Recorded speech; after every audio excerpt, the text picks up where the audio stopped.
বয়স কত এই মুহূর্তে? আমার এমনিতে এই মুহূর্তে বয়স 23 চলতেছে। 23 চলছে। আপনার জন্ম জেলা?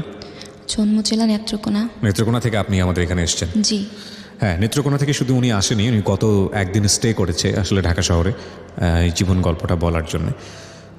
তো আপনি কি নিয়মিত অনুষ্ঠানটা শোনেন নাকি হঠাৎ করেই শোনা বা না, আমি নিয়মিত শোনা হয়, যেহেতু ফেসবুকে আমি বেশিক্ষণ থাকি না বা থাকা হয় না, তেমন চালানো হয় না, তার জন্য ফেসবুকে আপনাদের লাইক বা কমেন্টস করা হয় না আর কি। আচ্ছা, সেই জন্য। তো আপনি কবে থেকে সিদ্ধান্ত নিলেন যে আপনার এই গল্পটা আপনি এখানে এসে বলতে চান বা রেডিওতে বলতে চান? বেসিক্যালি আমি অনেক দিন যাবত আপনাদের এখানে মেসেজ পাঠাচ্ছি, ভয়েস রেকর্ড করে পাঠাচ্ছিলাম।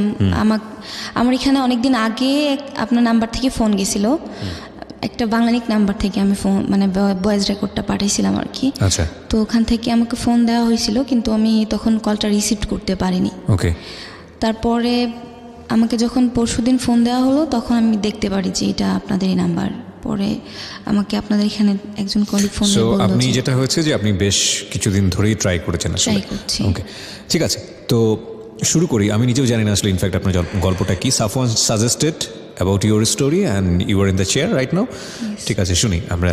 আপনি পড়াশোনা করছেন আমি যতদূর জানি? হ্যাঁ, আমি পড়াশোনা করতেছি। কিসে পড়ছেন? আমি পলিটেকনিক্যাল থেকে ডিপ্লোমা করতেছি সিভিল ডিপার্টমেন্টে, এবার ফাইনাল ইয়ারে। ওকে, ফাইন, ঠিক আছে, শুনি আমরা। আসলে কি মানে আমার জন্ম মফস্বলে, খুব ছোটবেলা থেকে গ্রামে থেকেই বড় হয়েছি। মানে বাবা মা একটা সিকিউর ফ্যামিলিতে বড় হয়েছি বলে বিধায় কি মফস্বল থেকে আমার বাবা মা একটু অন্যরকম। যেমন ধরেন গ্রামের পরিবেশ একটু নোংরা বা বাচ্চা কাচ্চারা একটু উল্টাপাল্টা চলাফেরা করে বলে কারোর সাথে মিশতে দিত না ছোটবেলা থেকেই। আর বাবাকে একটু ভয় পেতাম বলেও মিশতাম না, মানে একা একাই থাকতাম সারাদিন। পড়াশোনা, স্কুল, প্রাইভেট টিচার আসতো বাসায়, পড়াশোনা করতাম। কয় ভাই বোন ছিলেন? আমরা মানে আগে 3 ভাই বোন ছিলাম। 2013-তে আমার আরেকটা বোন হয়, মানে 4 ভাই বোন ইন টোটাল? হ্যাঁ, এখন 4 ভাই। বাবা কি করতেন? বাবা রাজনীতি করতেন আগে, এখন রিটায়ার করেছেন? রিটায়ার করেছেন রাজনীতি থেকে? আমি বলতে চাচ্ছি না, মানে নাম বলাটাই মনে হয়। না, fine, okay, you can hide yourself, no problem. আপনি যতটুকু বলবেন ততটুকুই আমরা শুনবো। আপনি আপনার পজিশনটা একটু জানি, মানে ভাই বোনদের মধ্যে আপনার পজিশন? হ্যাঁ, আমার পজিশন, আমি সবার বড়। আপনি সবার বড়, ওকে, ঠিক আছে, বলুন। তারপরে আমার মা আবার ফ্র্যাঙ্কলি আমি আমার মার কাছে সব কিছু শেয়ার করতে পারি, কিন্তু তারপরেও দেখা যায় কি যে যদিও সব কিছু শেয়ার করি, এমন কিছু জিনিস থেকে যায় যে আমি পারি না সেগুলো বলতে। কারণ বললে দেখা যাবে যে হয়তো মা এগুলা নিয়ে আমাকে ফোর্স করবে নাকি কি করবে, আমি ওটা বুঝি না। নাকি মন খারাপ করবে, নাকি ভাববে যে আমি খারাপ হয়ে গেলাম কিনা। একটু স্টেপ বাই স্টেপ ছোটবেলা থেকেই যদি শুনি। মানে ছোটবেলা থেকে পড়াশোনা করতাম, আবার ছোটবেলা থেকে আমার একটা নেশা ছিল, গান করতাম, আবৃত্তি করতাম। গান পারেন আপনি? হ্যাঁ, আমি গান করি ছোটবেলা থেকে। আমার রিসেন্টলি 2016-তে আমি অ্যালবাম করছি, মিক্সড অ্যালবাম করছিলাম। নাই নাকি? বিশাল ব্যাপার, আমরা তো একজন শিল্পীকেও পেয়ে গেছি আজকে। ফাঁকে আমি একটা অ্যানাউন্সমেন্টও দিয়ে দিই। আপনারা নিশ্চয়ই জানেন প্রিয় শ্রোতা যে মাইক্রোফোন টেস্টিং 1024 নামে একটা রেডিও অনুষ্ঠান শুরু হয়েছে নতুন, রেডিও আম্বার 102.4-এ। এটা আমার একটা নতুন প্রজেক্ট, এবং এখানে আমরা একেবারে প্রান্তিক পর্যায়ের গায়ক গায়িকা যারা সেই অর্থে কোনো প্রিভিলেজ পান না, মাইলেজ পান না, ফোকাস না, আলোচিত না, সমালোচিত না, কিন্তু তাদের প্রতিভা আছে, এই সব মানুষদেরকে নিয়ে আমরা কাজ করছি। এবং আমাদের একটা মহৎ উদ্দেশ্য আছে, 50 কিংবা 100 পর্ব পরে এদের মধ্য থেকে বেছে বেছে কিছু শিল্পীদেরকে নিয়ে আমরা একটা অ্যালবাম করতে চাই। এবং নট অনলি দিস, আমরা এই অনুষ্ঠানটিকে সোশ্যাল মিডিয়া বা অন্যান্য জায়গাগুলোতে খুব ব্রডার একটা পার্সপেক্টিভ থেকে যাদের প্রতিভা আছে তাদেরকে নিয়ে কাজ করতে চাই। এবং আপনারা যারা 3-4টা পর্ব অলরেডি শুনেছেন তারা বুঝবেন যে আসলে আমরা কী ধরনের কাজ করছি। এটা প্রচারিত হচ্ছে প্রতি শনিবার রাত 10টায় রেডিও আম্বার 102.4 FM-এ। রেডিও আম্বার কিন্তু ঢাকা FM-এর একটা সিস্টার কনসার্ন, মানে ভাই বোনের মতো আর কি। ওকে, জি। তো ছোটবেলা থেকে গান করতাম, স্কুলে বলেন বা এলাকার কোনো প্রোগ্রাম হলে। আর মায়েরও খুব শখ ছিল যে আমি গানটা কন্টিনিউ করি। আর এক সময় দেখা যেত যে আমার মায়ের সাথে সাথে বাবা ওই জিনিসটাকে মানে গুরুত্ব দিত যে গান করি। তো সবাই পারিবারিক দিক থেকে বা সামাজিক দিক থেকে সবাই খুবই আদর করতো কিছু কিছু বিষয়ের জন্য। এক হচ্ছে পড়াশোনা করতাম, চলাফেরা করতাম খুব অন্যরকমভাবে, যেমন বেয়াদবি করা বা কিছু করা এরকম কিছু ছিল না, সবাই আদর করতো। এখনও এলাকায় গেলে সবাই ডাকে বা কথা বলে, সুন্দর, ভালো লাগে এই জিনিসগুলো আমার কাছে। আচ্ছা। তো একটা স্টেজে গিয়ে পড়াশোনা করতে থাকি। ক্লাস 9-এ যখন উঠি তখন হঠাৎ করেই শারীরিক প্রবলেম দেখা দেয় আর কি, মানে ডিপ্লোপিয়া হয় ফার্স্টে। ডিপ্লোপিয়া বলতে? ডিপ্লোপিয়া এটা ব্রেনের একটা ইফেক্টের কারণে ডাবল দেখার যে রেটিনার প্রবলেম হয়, মানে একটা বস্তুকে আপনি দুটো দেখি। তো এটা কি হঠাৎ করেই হলো নাকি কোনো ইনসিডেন্ট ছিল? হঠাৎ করে হলো কিনা আমি কিচ্ছু বুঝিনি। আমার মা মানে আমি বাড়িতে ছিলাম, আমার মা বলতেছে কি রান্নাঘরে বসার জন্য, মা একটু কাজে যাবে। তো আমি ওখানে বসছি, ছোট মাছ রাখা ছিল সামনে। তো আমি হঠাৎ করে কিচ্ছু দেখতেছিলাম না, মানে একদমই মানে পুরা ব্ল্যাক। আমি অবাক যে হঠাৎ করে ব্ল্যাক হয়ে গেল কেন। আমি বলতেছি যে তুমি না এখানে কি রেখে গেছো, আমি তো কিচ্ছু দেখতেছি না। এভাবে হাত দিলাম, হাতটা দেখি যে না এখানে বটি আছে। পরে মা বললো কি অবাক কাণ্ড, এখানে মাছ রেখে আসলাম, তোরে বসায় রেখে আসলাম, আবার তুই বলতেছস দেখতেছস না। আমি যে না আমি দেখতেছি না কিছু। তো এভাবে প্রায় একদিন গেল। একদিন যাওয়ার পরের দিন থেকে হালকা ঝাপসা আর ডাবল হওয়া শুরু হলো। বাবা সামনে আসতেছে, বলতেছে দেখ এখন ঠিক আছে কিনা, মা সামনে আসতেছে দেখ ঠিক আছে কিনা, কোনোভাবেই ঠিক হলো না। ডক্টরের কাছে নিয়ে আসলো, ওরা ঔষধ দিল। দেওয়ার পরে প্রতি 3 মাস পরে প্রায় 3 মাসের জন্য আমার একটা ড্রপ নাকি মলম দিত, কখনো মলম কখনো ড্রপ। দেখা যেত যে কি কর্নিয়াগুলো বড় হয়ে যেত আর কিছু দেখতাম না।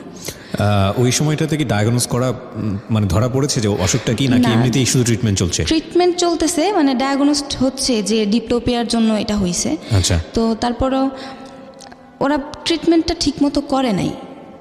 যদি করতো ভালো হইতো কিনা আমি জানি না। তবে লাস্ট এখন যখন 2017-তে যখন ডাক্তার দেখাই তখন ওরা বললো যে অপারেশন করার জন্য। ঠিক আছে, তো আপনার এটা ধরা পড়লো, তারপরে ধরা পড়ার পরে চিকিৎসা কন্টিনিউ করতেছে, পড়াশোনা ওভাবেই চলছে। কতদিন পর বন্ধ থাকে পড়াশোনা, আবার চালায় যাচ্ছি। মানে পড়াও যেত না? কিছু দেখতাম না আর কি। লেখাও তো খুব ডিফিকাল্ট। আমাকে খাওয়া দিতে হতো অন্যজনের। মানে ওটা যখন বড় হয়ে যেত আমি সামনে কিচ্ছু দেখতাম না। আমার চাচাতো বোনরা যখন আমার সামনে আসতো বলতো যে নুসরাত এটা দেখ কেমন, আমি তখন শুধুমাত্র কান্না করতাম, মানে কিচ্ছু দেখতাম না। যখন আমি এটা দেখবো কিভাবে যে এটা কেমন দেখতে, কারণ ঝাপসা দেখতেছি, পুরা অন্ধকার, মানে খুব খারাপ লাগতো। তারপরে এভাবে যাওয়ার পরে এক সময় গিয়ে যখন আমি ক্লাস 10-এ উঠলাম, টেস্ট পরীক্ষা দিলাম। টেস্টের পরে আমি সিদ্ধান্ত নিলাম আর চিকিৎসা করব না, কারণ আমাকে তো পরীক্ষা দিতে হবে, কারণ আমি গ্রুপ সায়েন্স নিয়েছিলাম, পড়াশোনা করব, ভালো করে একটা কিছু করব, কারণ আমার বাবার ইচ্ছে ছিল যে মেডিকেলে পড়াবে। তারপরে পড়াশোনাটাও তেমন হয়নি, পরীক্ষাটা দিলাম কোনোভাবে। 3 মাস আর চিকিৎসা করি নাই, না করে 3 মাস পড়াশোনা করে পরীক্ষা দিলাম, রেজাল্ট হলো, ভালো কিছু হয় নাই। তারপরেও বাবা এটাকে মানতে রাজি না যে কিভাবে মানে এত খারাপ রেজাল্ট। একটা মেয়ে ক্লাস 5-এ বৃত্তি পাওয়া, একটা মেয়ে ক্লাস 8-এ ভালো রেজাল্ট করা, একটা মেয়ে কন্টিনিউয়াসলি ভালো স্টেপে ভালোভাবে আমি তাকে সার্বক্ষণিক টিচার দিয়ে সার্বক্ষণিক পড়াশোনার মধ্যে রাইখা সে যদি এইভাবে রেজাল্ট খারাপ করে তাহলে কিভাবে চলবে। কিন্তু আমি ওইটা বুঝাইতে পারি না যে আমার শারীরিক প্রবলেমের জন্য এটা হচ্ছে। আচ্ছা, এটা ফ্যামিলি থেকে বুঝতেছিল না? মানে আমার বাবা বুঝতে নারাজ। আচ্ছা। মানে আমার বাবা, তার তো আশা ছিল অন্যরকম, কিন্তু এটা সে বুঝতে নারাজ। তারপরেও সে কয়েকদিন পরে আবার ঠিক হলো, কিন্তু আমি বাবার একটা কথা শুনে আমি আর পড়াশোনার প্রতি আর মন ছিল না। আমাকে 2012-তে এসএসসি পাস করার পরে আমাদের এখানে সরকারি কলেজ আছে, ওখানে আমি ইন্টারমিডিয়েটে ভর্তি হলাম। ওখানে দেখা গেল 1 বছর স্টে করার পরে আমি আর ওখানে পড়াশোনাটা কন্টিনিউ করতে পারিনি আমি। আচ্ছা। আমাকে ময়মনসিংহ ভর্তি করা হলো, বললো যে ঠিক আছে ডক্টর হতে পারো বা না পারো, ওটা হওয়ার দরকার নাই, তুমি এখন এই লাইনে পড়াশোনা করো, তুমি ইঞ্জিনিয়ার হবা। আমার ইচ্ছা আছে। আপনি যেটা বলছিলেন যে পলিটেকনিকে, হ্যাঁ পলিটেকনিক্যাল থেকে ডিপ্লোমা করব, করে তারপর বিএসসিতে যদি ভর্তি হই। তারপরে এভাবে গেল, বিএসসিতে এখানে ডিপ্লোমাতে ভর্তি হলাম সিভিল নিয়ে। ভর্তি হওয়ার পরে ময়মনসিংহ থাকি, একা থাকি। আর ওই যে ক্লাস 9 থেকে আমাকে ডক্টর ঘুমের ওষুধ দেয়, তো ওখানে সবাই দেখতো, বাবার সামনে ওষুধগুলো খেতাম, 1-2টা করে 2-3টা করে নিয়ে এভাবে মাত্রাগুলো বাড়তে থাকে আমার, মানে 1টা 2টা 3টা 4টা 5টা করে মাত্রা বাড়তে থাকে। দেখা যায় এক পর্যায়ে 40টা পর্যন্ত চলে যায়। 40টা এট এ টাইম 40টা চলে যায়। আমি এই যে ঘুমের ট্যাবলেট এতগুলা খাই, আমার কোনো কাজ হয় না, ঘুম আসে না, শুধুমাত্র একটা নেশার ঘরে থাকতাম। নেশা বলতে খুব নেশার ঘর, দরজা জানলা সব বন্ধ, কারোর সাথে কথা বলতেছি না, ওষুধগুলো খাইতেছি, কেমন কেমন লাগতো, ঘুম ঘুম লাগতো, আবার সজাগ থাকতাম, কি করব বুঝে পাইতাম না। তো 2013 মে মাসে আমি একটা রুমে থাকতাম টেকনিক্যালের কোয়ার্টারের ভিতরে। আমার বান্ধবী ছিল 2 জন, ওরা সরকারিতে পড়ে, আমি আবার প্রাইভেটে পড়ি। তো ওরা আবার আমার সাথে থাকে, খুব ভালো ফ্রেন্ড বলতে রুমে যতটুকু থাকা যায়, কিন্তু বাইরে যাওয়া হতো খুবই কম। জি। তো ওখানে আমার এক ফ্রেন্ড, ওদের ফ্রেন্ডের বার্থডে ছিল, আমাকে ডেকে নিল ওখানে। আমি বলছি যে যাব না। এর আগে আমি 5 দিন পর্যন্ত কিছু খাওয়া দাওয়া কিচ্ছু নেই, ঘুম নেই, একদমই টোটালি বন্ধ সব কিছু। তারপর আর ট্যাবলেট ছিল আর কি, ওই ট্যাবলেটগুলো আমি ওই যে ছেলের বার্থডে ছিল ওর পার্সে পেলাম আর কি, ব্যাগে, কলেজের ব্যাগে। আমি বিষয়টা পরিষ্কার না, আরেকটু পরিষ্কার হতে চাই। ওর বার্থডেতে এক জায়গায় গেলাম, একটা রেস্টুরেন্টে, আমাদেরকে সবাইকে ইনভাইট করলো। এই ছেলেটার বার্থডেতে আপনি কেন যাচ্ছেন? এই ছেলেটা কি হয় সম্পর্কে আপনার? ছেলেটা আমার রুমমেটদের ফ্রেন্ড। ওর ব্যাগে যে ট্যাবলেটটা আছে সেটা আপনি জানলেন কিভাবে? ওর ব্যাগটা থেকে আমার রুমমেট বের করছিল আর কি। আচ্ছা। বলছিল এটা কিসের ট্যাবলেট। ওকে।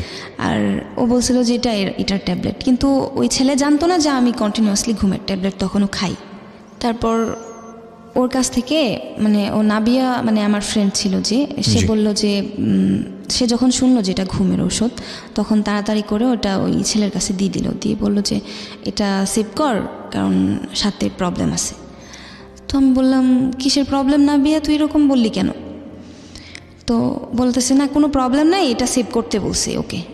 তো আমি কি করছি, এক পর্যায়ে ওর কাছ থেকে ওটা টেবিলে ছিল, ও হাত ধুইতে গেছে, খাওয়া দেয়, তো আমি ওখান থেকে নিয়ে আমার পার্সে নিলাম। আমার তো ঘুম কোনোভাবেই আসতেছে না, বাসায় আসলাম, আসার পর ওটা খাইলাম। প্রথম 5টা খেলাম, খেয়ে শুইছি, ঘুম আসতেছে না।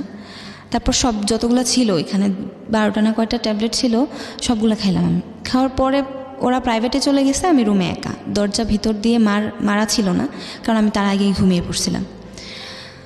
তো ওরা এসে দেখে কি যে আমি বালিশ ছাড়া বিছানার মধ্যে শুয়েছি। তো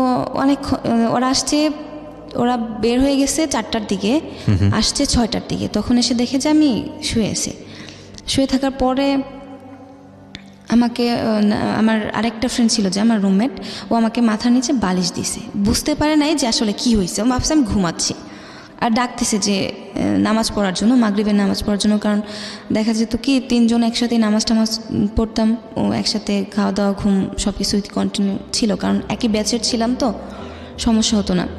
তো ডাকতেছে নামাজের জন্য, পরে বুঝতে পারছে যে আসলে কি প্রবলেম। দেখে যে মুখ নীল হয়ে একদম খুব খারাপ অবস্থা, বমি করছি, যে পরে ওটা দেখছে যে বমি করছি, নিচে বমি, ঘুমের মধ্যেই দিনের সন্ধ্যাবেলা আর কি। তো সন্ধ্যাবেলায় আপনি কেন এই স্লিপিং পিলগুলো খেতে যাচ্ছেন? আমি স্লিপিং পিলগুলো সন্ধ্যাবেলায় খাইনি, খাইছিলাম দুপুরবেলায় ওখান থেকে এসে ঘুমানোর জন্য।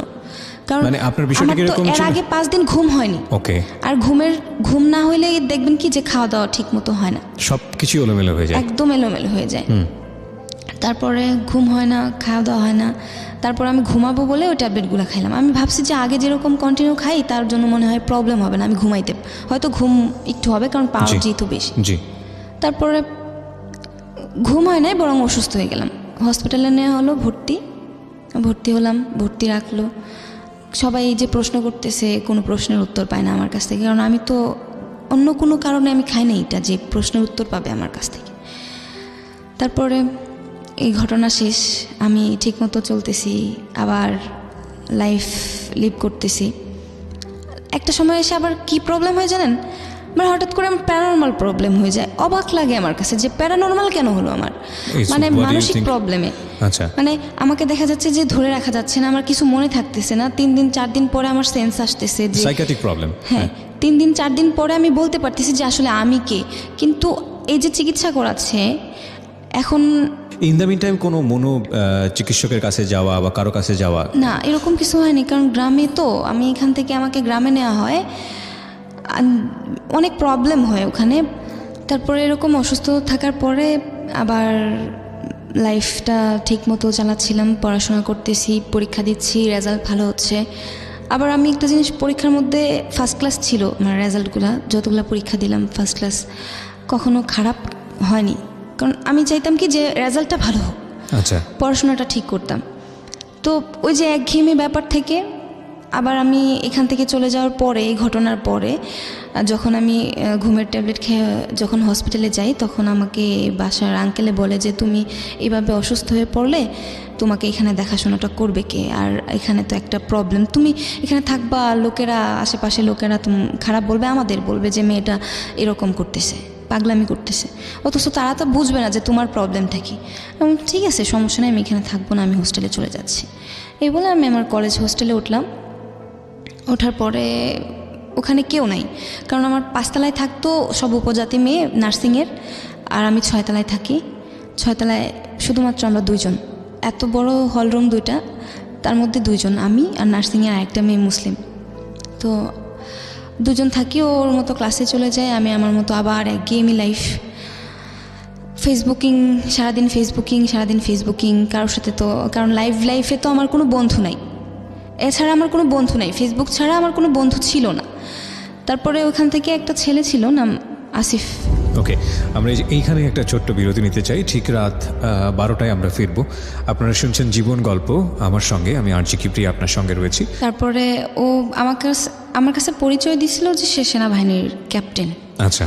তো আমি বলতাম যে আসলেই কি তোমার ক্যাপ্টেন, তোমার র্যাঙ্ক বা তোমার কোর কোথায়, কোর কত, এগুলো জিজ্ঞাসা করতাম। তখন সে হাইড করতো আর কি। আচ্ছা।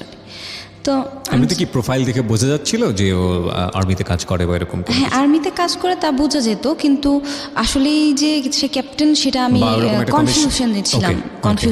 কনফিউশনে ছিলাম। তারপরে তো এভাবে তার সাথে আমার ফার্স্ট মিট হয়। আমি হোস্টেলে, তো সে আমাকে ফোন দিয়ে বলে যে সে আসবে। আমি বলি যে না, তোমার আসার দরকার নেই। কতদিন কথা চলার পরে আপনার সাথে দেখা করতে চায়? 1 বছর কথা বলার পরে। 1 বছর, আচ্ছা। 1 বছর কথা বলার পরে সে আমার সাথে দেখা করতে চায়। তো সে আমার সাথে ফার্স্ট মিট করে, আমার শহরে আসে, আমি যেখানে পড়াশোনা করি। তো আসার পরে দেখা হওয়ার পরে তার সাথে আমার যেরকমভাবে, আমি যদি ভুল না করে থাকি, মানে ফার্স্ট মিটেই আপনাদের মধ্যে এমন একটা সম্পর্ক যায়, সেটা আসলেই উচিত ছিল না, বিষয়টা এরকম। আচ্ছা, তো এই সম্পর্কে কি এটা কি হঠাৎ করে হয়ে গেল, না আপনাদের মধ্যে 1 বছর আসলে এই ধরনের কথাবার্তাই হতো? না, আমাদের মধ্যে এরকম কোনো কথাবার্তা হয়নি আগে। আপনি চাইলে সিচুয়েশনটা অ্যাভয়েড করতে পারতেন? অ্যাভয়েড করতে পারতাম, কারণ আমি অ্যাভয়েড করছি। আমি যথেষ্ট চেষ্টা করছি যে আমি ওর সাথে এরকম সম্পর্কে জড়াবো না, জড়াতে চাই না। কিন্তু অ্যাক্সিডেন্টালি এরকম একটা পর্যায়ে মানে আমার যখন যে বয়সটাতে তার সাথে রিলেশনটা হয়, তখন আমার এতটা বোঝার মতো ক্ষমতা ছিল না, বয়স ছিল না। তারপরে ওর সাথে এরকম মানে অনৈতিকভাবে যেভাবেই হোক হয়ে গেল। তারপরে ও এখান থেকে চলে যাওয়ার পরে আমি চেষ্টা করি সম্পর্কটাকে টিকিয়ে রাখার জন্য, অনেক চেষ্টা করি। তারকে আমি ফোন দিই, সে ওখান থেকে যাওয়ার পরেই সে আমার সাথে কথা বলা বন্ধ। ও চেঞ্জ হয়ে যায়, পুরো চেঞ্জ। তারপরে আমি বলি কি যে তোমার প্রবলেমটা কোথায়, আমাকে শেয়ার করো। না, সে বলে আমি আইসিইউতে ভর্তি, আমার ব্রেনে প্রবলেম, আমার ব্রেনে রক্তক্ষরণ হয়, আপনাকে অ্যাভয়েড করছে। হ্যাঁ, অ্যাভয়েড করতেছে। আমি বললাম যে ব্রেনে রক্তক্ষরণ হয়, অথচ তুমি ফেসবুকে কিভাবে সম্ভব? বলছে আমি তো আইসিইউতে ভর্তি। তারপরেও বুঝতে পারলাম যে সে আমার সাথে এরকম একটা চিটিং করলো। তারপরে গেল এরকম 1 বছর যাওয়ার পরে আমার সাথে, তারপরে আবার আমার পরিচয় হয় আরেক ছেলের সাথে, ওই ফেসবুকেই। সে কলকাতায় থেকে পড়াশোনা করে, নিফাতে ফিল্ম ডিরেকশন নিয়ে পড়াশোনা করতো। বাংলাদেশের ছেলে। আচ্ছা, আমি নাম না বলি, কারণ ওর বাবা একজন পরিচালক। ঠিক আছে, সমস্যা নেই। হ্যাঁ, দেখা গেছে কি যে ওর সাথে আমার খুবই ভালো বন্ধুত্ব, কিন্তু ছেলেটা ছিল নেশাখোর। আচ্ছা, আপনি বুঝলেন কিভাবে? নেশাখোর বলতে সে আমাকে বলতো। আচ্ছা। আর অলওয়েজ তার কর্মকাণ্ডই ছিল এরকম, বুঝতাম যে, কারণ সবসময় হোয়াটসঅ্যাপ, ভাইবার বা ইমো, এগুলাতে মেসেঞ্জারে ভিডিও কল, অডিও কল সবসময় কথা হতো। তো দেখতে পারতাম বা বুঝতেই পারতাম, মুভমেন্ট দেখে বুঝতে পারতাম যে রং। আর ও নিজেও বলতো যে আমি এরকম। আমি চেষ্টা করতাম যে ওকে মেন্টালি একটু ওই দিক থেকে আনার জন্য। ইন দ্য মিন টাইম আপনার সঙ্গে আসিফের সম্পর্ক শেষ। ওকে। তো ইন্টারেস্টিং বিষয় হচ্ছে যে ভার্চুয়াল বলয়ের যে রিলেশনশিপগুলো, এগুলো খুব দ্রুত গতিতে মানে কাছাকাছি চলে যাওয়া যায়, এবং আবার খুব দ্রুত গতিতে অ্যাভয়েডও করা যায়। তো তুই করে সম্পর্ক ছিল? তো তুইকারি করে সম্পর্ক ছিল। বলতাম যে এরকম করাটা ঠিক হচ্ছে না, তো আমাকে বলতো তুই ঘুমের ট্যাবলেট নিস কেন? আমি বললাম যে এটা তো আমার একটা মানে আমার ঘুম হয় না বা আমার এটা অভ্যাস হয়ে গেছে, আর আমি তো তাছাড়া অন্য কিছু নিচ্ছি না, আমার কোনো প্রবলেম নেই। তখন ও আমাকে সাজেস্ট করতো যে দেখ এটা খাস না, খেলে এরকম প্রবলেম হবে, তোর শারীরিক প্রবলেম হবে বা তোর মানসিক সমস্যা হয়ে যেতে পারে। রাইট। তো ওর কথা শুনে আমি আমার ঘুমের ট্যাবলেট খাওয়া ছেড়ে দিতে পারছি। তারপর ও বাংলাদেশে আসে, ফার্স্ট মিট হয় আমাদের ঢাকায়। তো ওর সাথে ফার্স্ট মিট হওয়ার পরে আমার সম্পর্কটা কি ফ্রেন্ডশিপের জায়গাতে ছিল নাকি এক্সট্রা? প্রথমে ফ্রেন্ডশিপের জায়গাতে ছিল। আমি আমার জায়গা থেকে ওকে খুবই পছন্দ করতাম, কারণ ও লেখালেখিটা খুব ভালো করতো। আচ্ছা। তো ওই জায়গা থেকে আমি ওকে খুব ভালোবাসতাম এবং খুব ভালো জানতাম এবং খুব ভালো বন্ধু মনে করতাম। তো বাংলাদেশে আসার পরে যা শুরু হয়, প্রথম দেখা হওয়ার আগে ও আমার কাছ থেকে বিভিন্নভাবে টাকা নেওয়া শুরু করে। জাস্ট টাকাগুলো যে নিত আমি বুঝতে পারতাম যে আসলে নেশা করার জন্য নিচ্ছে। এবং আপনি দিতেন?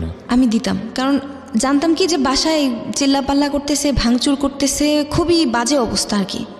তো আমি বলতাম যে একটা ছেলে এরকমভাবে বাসায় ভাঙচুর করবে, তার বাবা মা দিচ্ছে না, তার এই ছেলেটার জন্য বাসার এতগুলো লোক সাফারার হবে, এটা কি করে সম্ভব? তাহলে আমি তো এখানে একা থাকি, আমার তো লিমিট খরচ, আমার হাতে তো টাকা থাকে।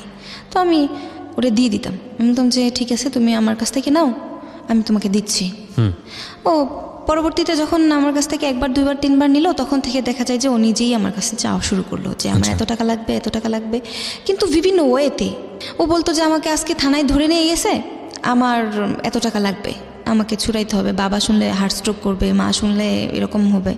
তখন আমি কি করতাম, আমার কানের অর্নামেন্টস বিক্রি করছি, আবার আমার ফোন বিক্রি করছি। বাই দ্য ওয়ে, তার মানে বিষয়টা এরকম যে ততদিনে আসলে বন্ধু নেই বিষয়টা, কারণ বন্ধুর জন্য এত কিছু করে না আসলে। মানে আপনি নিশ্চয়ই তাকে এক্সট্রাঅর্ডিনারি ফিল করতাম তাকে। ওকে। তারপর সে কলকাতায় চলে যাওয়ার পরে তার মার সাথেও আমার কথাবার্তা হয়, কারণ মা আমাকে খুব ভালো জানে। এক সময় ও কলকাতা থেকে আসার পরে ওর মা আমাকে বলতেছে, তুমি একা একা থাকো, শুনছি তুমি অসুস্থ থাকো, তুমি একবার এসে আমাদের এখানে ঘুরে যাও। বললাম যে এত দূরে, ঠিক আছে আমি দেখবো আন্টি, আমার পরীক্ষা চলতেছে। না, ও তো আমার দেশের ছেলে। আচ্ছা। বাংলাদেশের ছেলে। ওদের বাড়ি কোথায় ছিল? কুমিল্লাতে। আপনি তো নেত্রকোনায়। হ্যাঁ। আচ্ছা।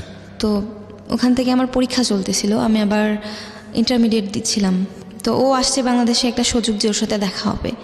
তো গেলাম, যাওয়ার পরে ওর মার সাথে কথাবার্তা হলো, ওর ফ্যামিলিতে একটা ভালো জায়গায়, মানে একটা ভালো পজিশনেই ছিলাম, যে ওর মা আমাকে খুব স্নেহ করতেছে, বা ওর বোন, ওর বাবা, ওর ভাই, ছোট ভাই।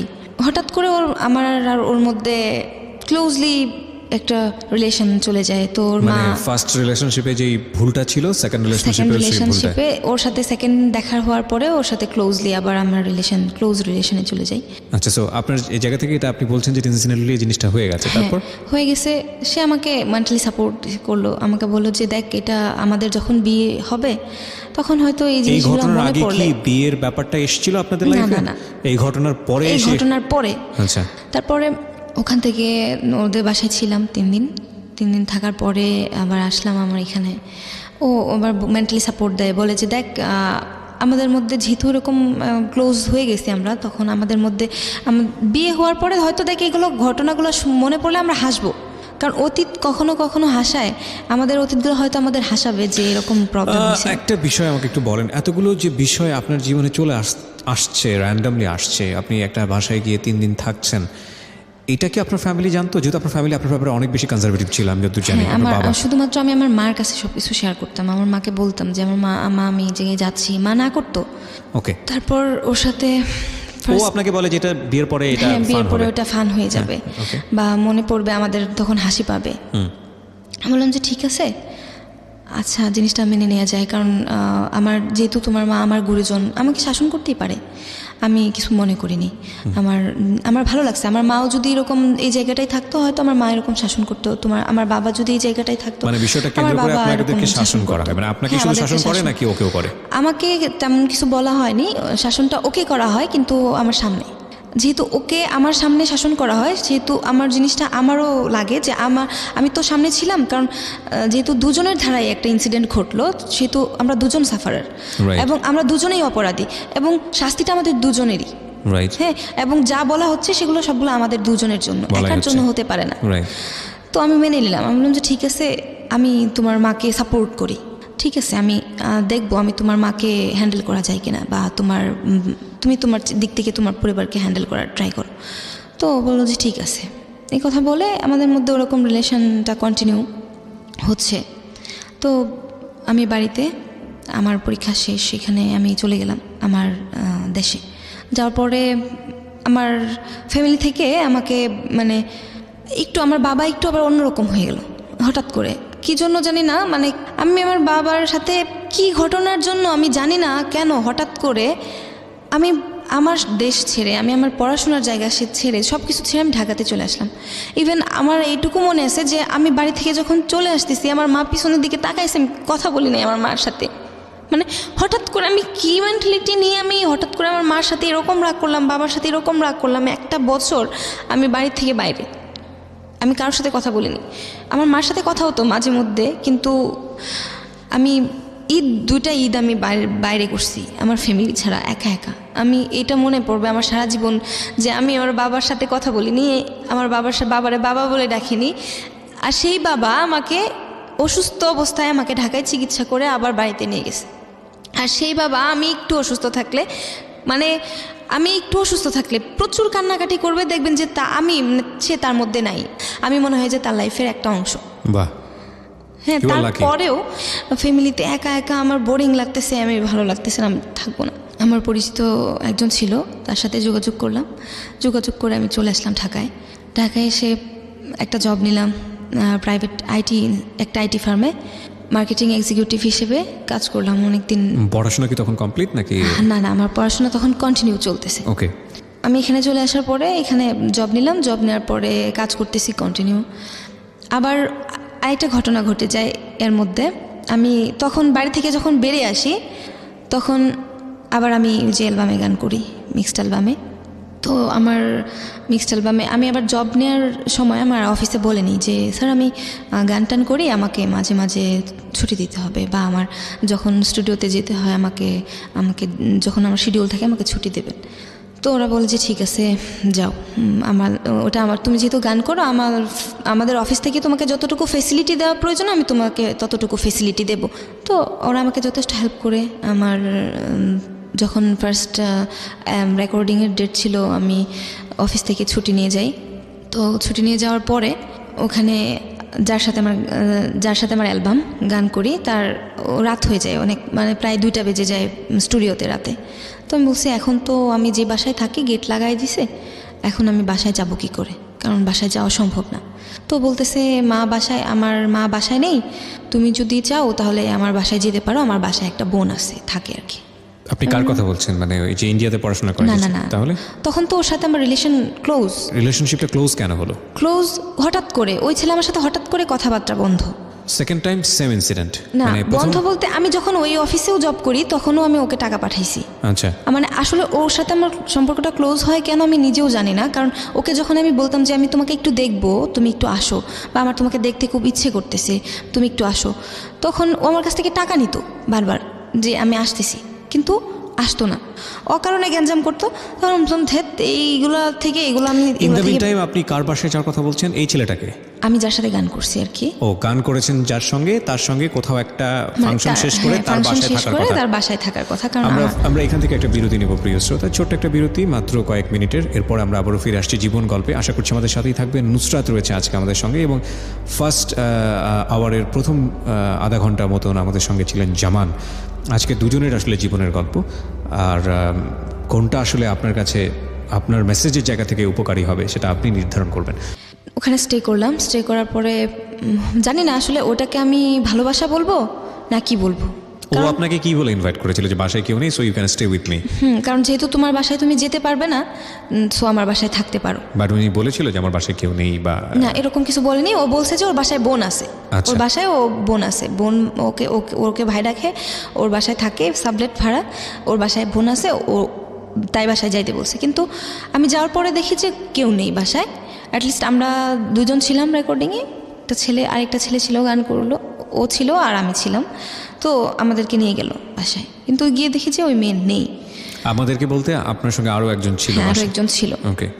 পরে আমি বললাম যে তাহলে তোমার বোন কোথায়? যেহেতু তুমি বলছিলা যে বোন আছে বাসায়, তো আমি থাকবো কিভাবে? বলছে সমস্যা নেই, তুমি এখানেই থাকতে পারো। তো থাকার পরে ওর সাথে ফার্স্ট যখন থাকি কোনো প্রবলেম হয় না, না থাকার পরে ও আবারও যখন, তো সেকেন্ড টাইম যখন বয়স দিতে যাই তখন সেই রাতের বেলায় শিডিউল রাখে। আমি বারবার বলছি যে দেখো রাতের বেলায় শিডিউল রাখো না, কারণ আমার বাসার দরজা আমার বাসার গেট লাগায় দেয়, আমি রাতে 11টার পরে আমার বাসায় ঢুকতে পারবো না। ও বলে যে সমস্যা নেই, তুমি যদি সমস্যা হয় আমার বাসায় তো থাকতেই পারবা, তোমার কি কোনো প্রবলেম হয়েছে তুমি যে সেদিন থাকলা? আমি বললাম যে না, কোনো প্রবলেম হয়নি, তবে থাকাটা ঠিক হচ্ছে না। Basically he was A music producer or something like this? না না না। তাহলে উনি কে ছিল? ও আমার সাথে গান করছে। আচ্ছা। তো যেহেতু কো আর্টিস্ট ছিল, তো সেহেতু ও আমার সাথে স্টুডিওতে যায়। তো ওর বাসায় আবারও গেলাম। তো যাওয়ার পরে আবার সেই, আমি যেটা বুঝতে পারছি যে আপনার লাইফে এই বিষয়গুলো খুব র্যান্ডমলি আসছে, জাস্ট বিকজ অফ ইয়োর, আপনি অনেক বেশি কনসাস ছিলেন না, অথবা আপনি যেটা বুঝবো, যে আমি যেটা বুঝতে পারছি গল্প শুনে, যে আসলে আপনি চাইলে বিষয়গুলোকে হয়তো অ্যাভয়েড করতে পারতেন, কিন্তু আপনি সতর্ক ছিলেন না। আসলে এই যে সতর্ক না থাকাটা, এটা এক ধরনের বিপদগামী সম্পর্কের দিকে নিয়ে যায়। ইনফ্যাক্ট আমরা হয়তো সেদিকেই সামনের দিকে আগাচ্ছি। হ্যাঁ বলুন। তারপর এভাবে রিলেশনটা ছিল কতদিন, থাকার পরে ওখান থেকে আমি বের হয়ে যাই। ওই রিলেশনশিপে ছিলাম কিছুদিন, জাস্ট কিছুদিন থাকার পরে। কিছুদিন বলতে আসলে এটা কি ধরনের রিলেশনশিপ ছিল? লাইক জাস্ট ফ্রেন্ড, এবং তার সাথে কাজ করি, বেনিফিট, যেটাকে আমরা বলি আজকালকার শব্দে। ইন দ্য মিন টাইম আপনার লাইফে 2 থেকে 3 জন মানুষের সঙ্গে আপনার যেই ওঠা বসা, সেটার যে অভিজ্ঞতা, সেখান থেকে আপনি কি নিজেকে আইডেন্টিফাই করতে পারছিলেন যে আপনি আসলে কি সম্পর্ক চাচ্ছেন আর সম্পর্কটা কোন দিকে যাচ্ছে? আমি বারবার ওটাই বুঝতে চাইতেছিলাম যে আসলে আমি তো এরকম চাচ্ছি না, আমি চাচ্ছি, দুর্ভাগ্যক্রমে আপনি ওই জায়গাটায় চলে যাচ্ছেন।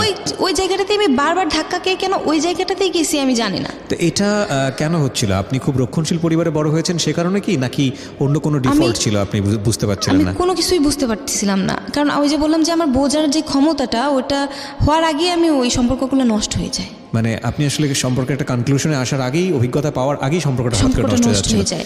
So in the meantime দুটো জিনিস হতে পারতো, আমি জানি না হয়েছে কিনা। একটা হচ্ছে যে এই ঘটনা যদি আপনার অনাগ্রহী হয়ে থাকে, যে ইনসিডেন্টলি আপনি খুব প্যাচে পড়ে এরকম একটা জায়গায় চলে যাচ্ছেন, তাহলে যেটা হবে যে ছেলেদের সম্পর্কে আপনার খুব বীতশ্রদ্ধা একটা আইডিয়া জন্মগ্রহণ করবে যে সব ছেলেই বোধহয় এরকম। হ্যাঁ, সব ছেলে এরকম। তারপরে শুনুন, আমি এই সম্পর্ক থাকাকালীন আমি যখন আবার অসুস্থ হয়ে যাই, আমার ডান পাশের কিডনিতে ইফেক্ট হয়। তো অফিসেই আমি তখন আইসিটি মন্ত্রণালয়ে আমাদের ছিল, ওই দিন আমাদের সেমিনার ছিল। আমার মনে আছে আমি এখন পুরো ঢাকা শহর আমি জুতা ছাড়া হাঁটছি, পা থেকে মাথা পর্যন্ত জ্বালাপোড়া করছে আমার। জুতা ছাড়া আমি পুরো ঢাকা শহর ওই দিন আমি হাঁটতেছিলাম এই কিডনির প্রবলেমের জন্য। হ্যাঁ, আমার পা থেকে মাথা পর্যন্ত জ্বলতেছে। আর তার আগে 1 মাস আগে থেকেই কোমরে ব্যথা হয়। আমি বাড়িতে তো কথা বলি না কারোর সাথে। আমার একটা ভাতিজি ছিল সম্পর্কে, আমাদের দুঃসম্পর্কের এক ভাতিজি, তার সাথে আমি কথাবার্তা বলতাম, ফ্যামিলির খবর নিতাম আর কি। তো ওই যে বাবার সাথে রাগ করে চলে আসছি, কথা বলিনি। তারপরে আমার এক কাজিন, তার বাসায় আমি থাকি। তো সে আমাকে সে আবার প্রেগনেন্ট ছিল। আমি যখন অসুস্থ হয়ে যাই, অফিস থেকে আমাকে বাসায় দিয়ে যায়। বাসায় দিয়ে যাওয়ার পরে 17 দিন, প্রায় 17 দিন আমি টানা 17 দিন শরীরে জ্বর ছিল, ব্যথায় উঠতে পারি নাই বিছানা থেকে। আমার যখন জ্বর কমছে, আমি বাইরে গেছি, গিয়ে ফার্মেসি থেকে ওষুধ নিয়ে এসে ব্যথাটা কমায় রাখছি। তো বাসার যে কাজের বুয়া ছিল, সে একদিন রাত্রে বলতেছে যে আপনার বোন সারা রাত তো এরকম ব্যথায় কুকায়, আবার করে জ্বর থাকে প্রচণ্ড শরীরে। কারণ আমি একা থাকতে রুমে ভয় পাই, সে নিচে ফ্লোরিং করে শোয়। তো আমার বাবা আসছে, আয়সা পিজিতে নিয়ে গেল। নিয়ে যাওয়ার পরে তো প্রবলেম ধরা পড়ে। ওরা প্রায় 3 মাস বেড রেস্ট, 3 মাস আবার বাড়িতে নিয়ে যায় আমার বাবা। নিয়ে গিয়ে যাওয়ার পরে আমি ওখান থেকে আসি। 3 মাস ছিলাম, 3 মাস থাকার পরে আসার পরে আমার ওখানে অফিসে জয়েন করার জন্য চেষ্টা করি আবার, কিন্তু 3 মাস থাকার পরে তো আর ওই জবটা থাকবে না। আমার জবটা নেই, আমি অফিসে আর জয়েন করতে পারিনি। না জয়েন করতে পারলেও আমি পার্ট টাইম কিছু কাজ করতাম খুচরো, কারণ ওই যে বাবার সাথে যে রাগটা, ওটা অসুস্থতা কাটার পরেও আমার থেকে যায়। আচ্ছা। কারণ আমার বাবা যে এসে যে চিকিৎসা করায় নিয়ে গেল, আমার বাবার সাথে আমার তারপরেও কোনো কথা হয়নি। আমার রাগটাই কমে নাই বাবার প্রতি। কি জন্য যে রাগলাম আমি সেটাও জানি না, আবার বাবাও আমার সাথে কেন কথা বলে না সেটাও জানি না, আবার আমিও কেন কথা বলি সেটা কথা যে বলি না সেটা জানি। হতে পারে মেডিসিনের সাইড এফেক্ট বা যে কোনো কিছু হতে পারে। তো এভাবে গেল। যাওয়ার পরে আমি ঢাকাতে ওই আমার এক বড় ভাই, মানে পরিচিত বড় ভাই, 6-7 বছর যাবৎ চিনি আর কি। তো তার ওয়াইফ নাই, 2টা বাচ্চা, ছোট 2টা মেয়ে ও রেখে মারা গেছিলো। যখন সেকেন্ড মেয়েটা হয় তখন মারা যায় আর কি তার ওয়াইফ। তো ওনার এখানে বলছি যে ভাই আমি গ্রাফিক্সের কাজ শিখবো, আপনি কি আমার এখানে আপনার এখানে শিখাইতে পারেন আমাকে, তাহলে আমার একটু উপকার হতো। বলতেছে যে ঠিক আছে তুমি আসো, সমস্যা নেই, তুমি শিখতে পারো, কাজ করো আয়শা। তো আমি ওনার এখানে যাই, যাওয়ার পরে ওনার যে দুটা মেয়ে আমাকে খুবই পছন্দ করে। দুটো মেয়ে খুবই পছন্দ করে বলতে গেলে খুবই পছন্দ করে, আমাকে ছাড়া কিছু বুঝে না। তো ওই দুটো মেয়ে আমাকে এক পর্যায়ে বলতেছে কি আন্টি আমরা কি তোমাকে আম্মু বলে ডাকতে পারি? তখন আমি তো ইতস্ত হয়ে গেছি যে এই দুটা বাচ্চা মেয়ে কি বলতেছে, পাগল নাকি, আমি কি বলবো, মানে এখন না পারতেছি ওই বাচ্চা দুটার মনে আঘাত দিতে, না পারতেছি নিজেকে কিছু বলতে। আবার আমি ওই ভাইয়াটাকে বললাম যে ভাইয়া আসলে দেখেন কি বলতেছে, কি করব? বলতেছে তোমার যা ইচ্ছা। আমি বলছি বাচ্চা দুইটা মেয়ে মানে একদমই পিচ্ছি, একটার বয়স মনে হয় 5। ওনার মা কি হয়েছিল? বাচ্চা দুটা যখন সেকেন্ড বাচ্চাটা হয় তখন মারা যায়। হ্যাঁ, ওকে। তো বাচ্চা দুটা একা, পুরো বাসা একা থাকে, উনি মানে টেক কেয়ার করার মতো সময় নেই, বাচ্চা দুটা খুব এলোমেলো। তো দেখে আমার খুব খারাপ লাগে। আমি বলি যে ঠিক আছে, আমি যতদিন এখানে কাজ শিখতে আসবো মেয়ে দুটাকে আমার সাথে ততক্ষণ রাখবো। তো না, দেখি যে মেয়ে দুটা আমার প্রতি আস্তে আস্তে খুবই ইমোশনালি ইনভলভ হয়ে যাচ্ছে, আমিও বাচ্চা দুটার প্রতি ইনভলভ হয়ে যাচ্ছি। আচ্ছা। তো শুধুমাত্র বাচ্চা দুটার প্রতি ইনভলভ হয়ে যাওয়ার কারণে সে আমাকে এভাবে হ্যারাস ফেলবে এবং এভাবে ব্ল্যাকমেল করবে, আমি সেটা বুঝতে পারিনি। সে আমাকে হঠাৎ করে ওনার এখান থেকে আমার একটা ইমেল পাঠানোর প্রয়োজন ছিল। আমি ওনার এখান থেকে আমার ইমেল অ্যাড্রেসটা লগ ইন করার পরে উনি আমার ফোন থেকে একটা ছবি নেয়, আমার সিক্রেট একটা ছবি। তো উনি আমার এখান থেকে এই ছবিটা যে নিবে আমি খেয়াল করিনি বা আমি বুঝতে পারিনি, কারণ ফোনটা অ্যাক্সেস করলো কিভাবে? আমার ফোনটা তো সবসময় ওনার এখানে, আমি যে কাজ শিখতাম ওখানে থাকতো, আচ্ছা, আমি রেখে দিতাম। উনি আমার ফোনটা হাতে নিছে, আমি এতটাও খেয়াল করিনি যে উনি এইভাবে এরকম কিছু করবে। তারপরে ওনার এখানে আমি এটা তো জানি না, আমার এখানে নাই, আমার মেমোরিতে ওই ছবিটা নাই, উনি নিয়ে আমার এখান থেকে ডিলিট করে দিছে। ডিলিট করে দেওয়ার পরে আবার এই রিলেশনটার পরে আবার আমার কুমিল্লায় যে যার সাথে রিলেশন ছিল ও আমার সাথে আবার যোগাযোগ করে। কুমিল্লার রিলেশন বলতে কি ফার্স্ট রিলেশনশিপ? আমার সেকেন্ড টাইম যে রিলেশনটা ছিল, কলকাতায় যে পড়াশোনা করতে, ওই ছেলেটা যোগাযোগ করছিল আমার সাথে, যোগাযোগ করছিল আর কি। আচ্ছা। তো আমি ভাবছিলাম যে হয়তো আমাকে রিল্যাপ করে কিনা, আমি ওটা বুঝতে পারিনি, যোগাযোগ করে দ্যাটস ইট, আমি ওরকমই যোগাযোগ রাখছিলাম। ওকে। তো কথাবার্তা হচ্ছিল ওর মধ্যে, সে আমাকে বলতো যে সে আমাকে ভালোবাসে বা কিছু একটা। আমি বলতাম ঠিক আছে, ভালো যেহেতু বাসো আমিও বাসি, তুমি যেহেতু আমাকে ভালোবাসছিলে আমি যেহেতু ভালোবাসছি, ঠিক আছে বাসি। তো ও আমার কাছে জানতে চাইতো বারবার যে দেখ আমি তোর লাইফে যতদিন ছিলাম না ততদিন কি তোর লাইফে কোনো ইনসিডেন্ট হয়েছে, সে জানতে চাইতো। আমি বলতাম যে না, কোনো ইনসিডেন্ট হয়নি, আমি অস্বীকার করতাম, কারণ আমি ভাবতাম কি যে ওগুলা জানায় লাভ কি। ওনার এখান থেকে যখন আমি ইমেলটা সেন্ড করি ওখানে, হঠাৎ করে সার্ভার চলে যায় ওনার এখানে। তো আমি আর লগ আউট দিতে পারিনি, আমি বাসায় চলে আসি, ওনাকে ফোন দিয়ে বলি যে ভাইয়া আপনার এখান থেকে আমার ইমেলটা একটু লগ আউট দিয়ে দেবেন। আচ্ছা। আমার যে ইমেলটা ওনার এখানে লগ ইন করছিলাম ওই ইমেলটা থেকে আমার ফেসবুক অ্যাকাউন্ট খোলা ছিল আর কি। ওহো। উনি কি করছে, আমার ইমেল নাম্বার যা কিছু আছে, আমার আইডির পাসওয়ার্ড থেকে শুরু করে ইমেল থেকে শুরু করে সব কিছু চেঞ্জ করে উনি নিয়ে নিছে। আপনার ফেসবুকটা সে নিজে নিয়ে নিছে। নিয়ে গিয়ে সে আমার ওই যে আমার যে সিক্রেট যে ছবিটা ছিল, তারপর আমার ফ্রেন্ড সার্কেলদের সাথে সে নিজে থেকে কথা বলতো, সে যে কথা বলতো আর কি, কথা বলে সে বোঝাচ্ছিল যে আমি এইগুলা করতেছি।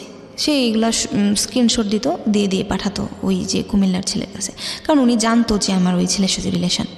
কারণ উনি আমার সাথে পরিচয় যেহেতু আমার 6 বছর আগে, আফটার 6 বছর, সেহেতু সে জানে যে আমার কার সাথে রিলেশন, আমাকে জিজ্ঞাসা করতো। এবং সে আমাকে জেনারেলি খুব মানে বলতো এরকম যে তুমি খুব ভালো একটা মেয়ে, তোমাকে কেন মানুষ এভাবে কষ্ট দেয়, সেই অনেক কিছু।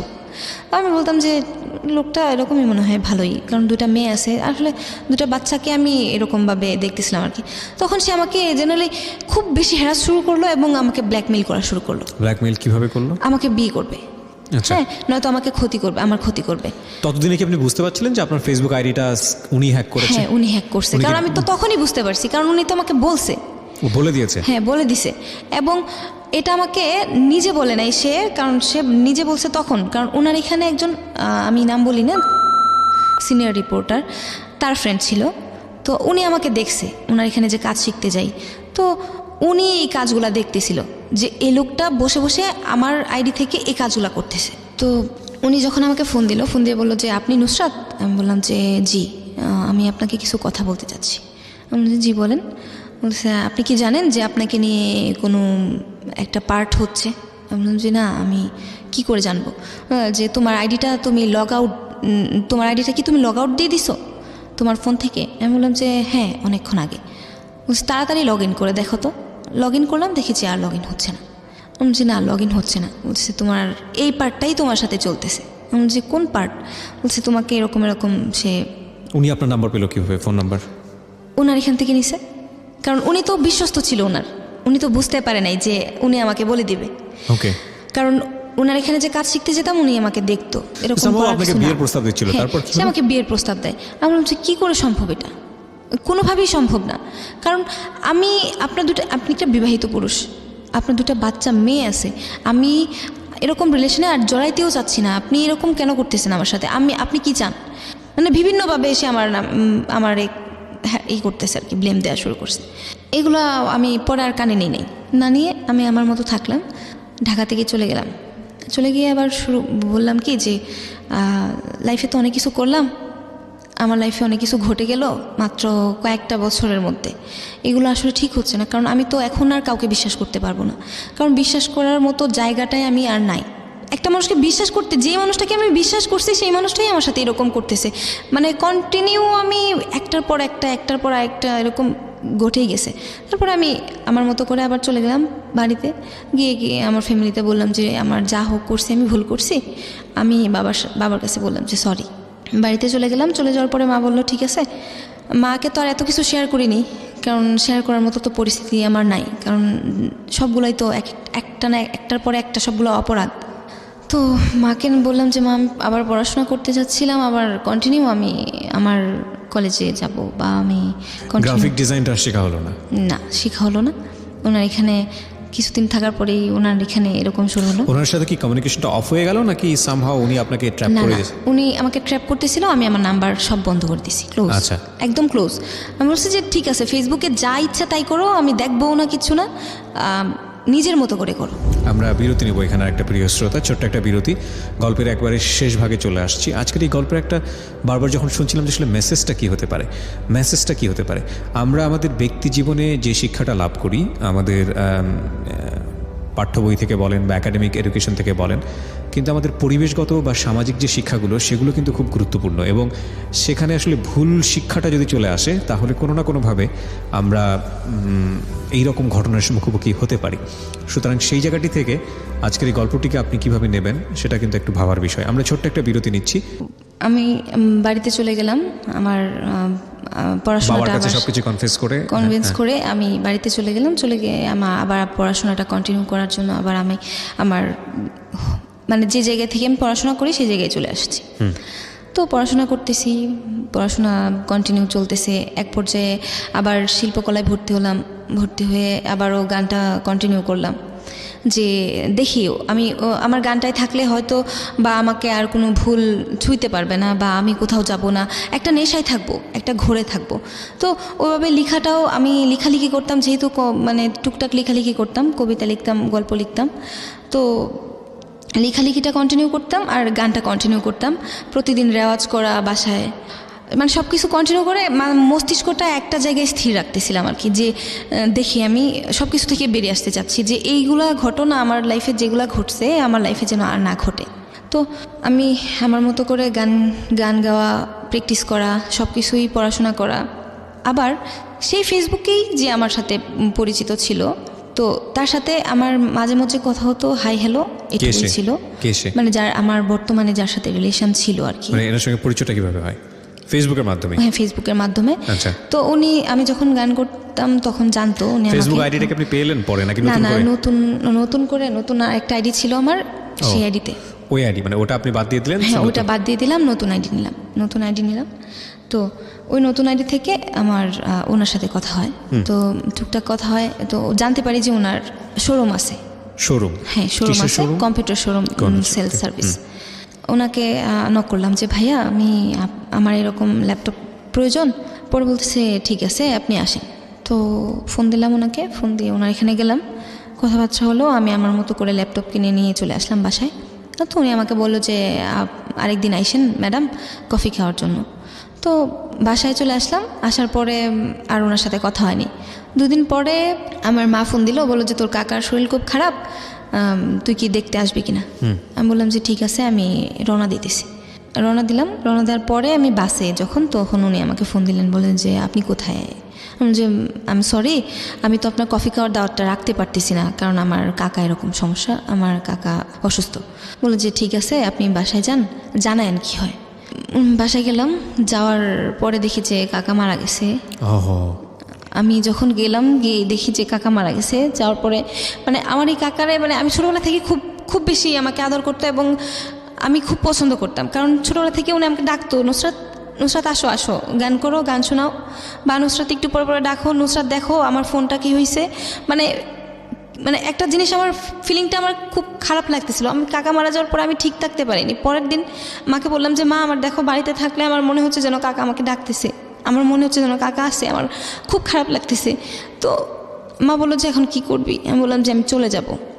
মারা যাওয়ার পরের দিন আমি চলে আসলাম ময়মনসিংহে। আসার পরে আমার মন খুব খারাপ, যেহেতু আমি বললাম যে কী করা যায়। উনি আমাকে আবার ফোন দিল, ওই ফোন দিয়ে বললো যে ম্যাডাম আপনি কোথায়। আমি বললাম যে আমি ময়মনসিংহ চলে আসছি বাসায়। বললো যে আপনার কাকা মারা গেল, আপনি এত তাড়াতাড়ি চলে আসলেন। আমি বললাম যে এরকম সমস্যা, আমি বাড়িতে থাকলে মনে হয় যেন আমার কাকা আসে, আমাকে ডাকতেছে, তার জন্য আমি চলে আসছি, আমার ভালো লাগতেছে না। বললো যে ঠিক আছে, আপনি এদিকে আসেন, এসে একটু বসে যান। তো আমি গেলাম, বললাম যে ঠিক আছে, দেখে আসা যায় কিনা। শিল্পকলায় ক্লাস করে এসে বিকেলবেলায় বাসায় আসলাম। বাসায় এসে চেঞ্জ করে আবার ওনার এখানে যাই। তো ওনার এখানে এক জায়গায় বসে কফি খাচ্ছি। আমি দেখতেছি, খেয়াল করতেছি যে আমার মন খারাপ, কারণ আমার ভালো লাগতেছে না, আমার কাকা মারা গেছে। তো সে আমাকে বলতেছে কী প্রবলেম। আমি বলছি যে আমার কিছু ভালো লাগতেছে না, আমার মন চাইতেছে যে কোথাও ঘুরতে যাইতে। আবার আমার আরেকটা প্রবলেম ছিল কি ভাই, আমি যখনই খুব একা থাকতাম তখন আমি দূরে কোথাও ঘুরতে যেতাম। মানে আমার এইটা একটা অভ্যাস ছিল যে একা একা ঘুরতে যাওয়ার, ওইটা আমার কাছে ভালো লাগতো, কারণ মানে নিজের লাইফটাকে ফিল করার একটা মানে সিচুয়েশান তৈরি হতো। তখন দেখতাম যে আসলে যে আমি যা করতেছি ভুল করতেছি, বা নিজেকে নিয়ে ভাবার মতো কিছুটা সময় পেতাম। তো ওনাকে আমি বললাম যে আমি হয়তো কোথাও যাব।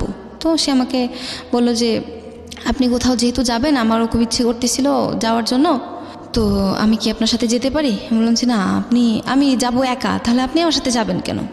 আপনি আমার সাথে যাওয়ার প্রয়োজন নেই, আপনি আপনার মতো পরবর্তীতে যান, আমি দেখি কী করা যায়, হয়তো নাও যেতে পারি।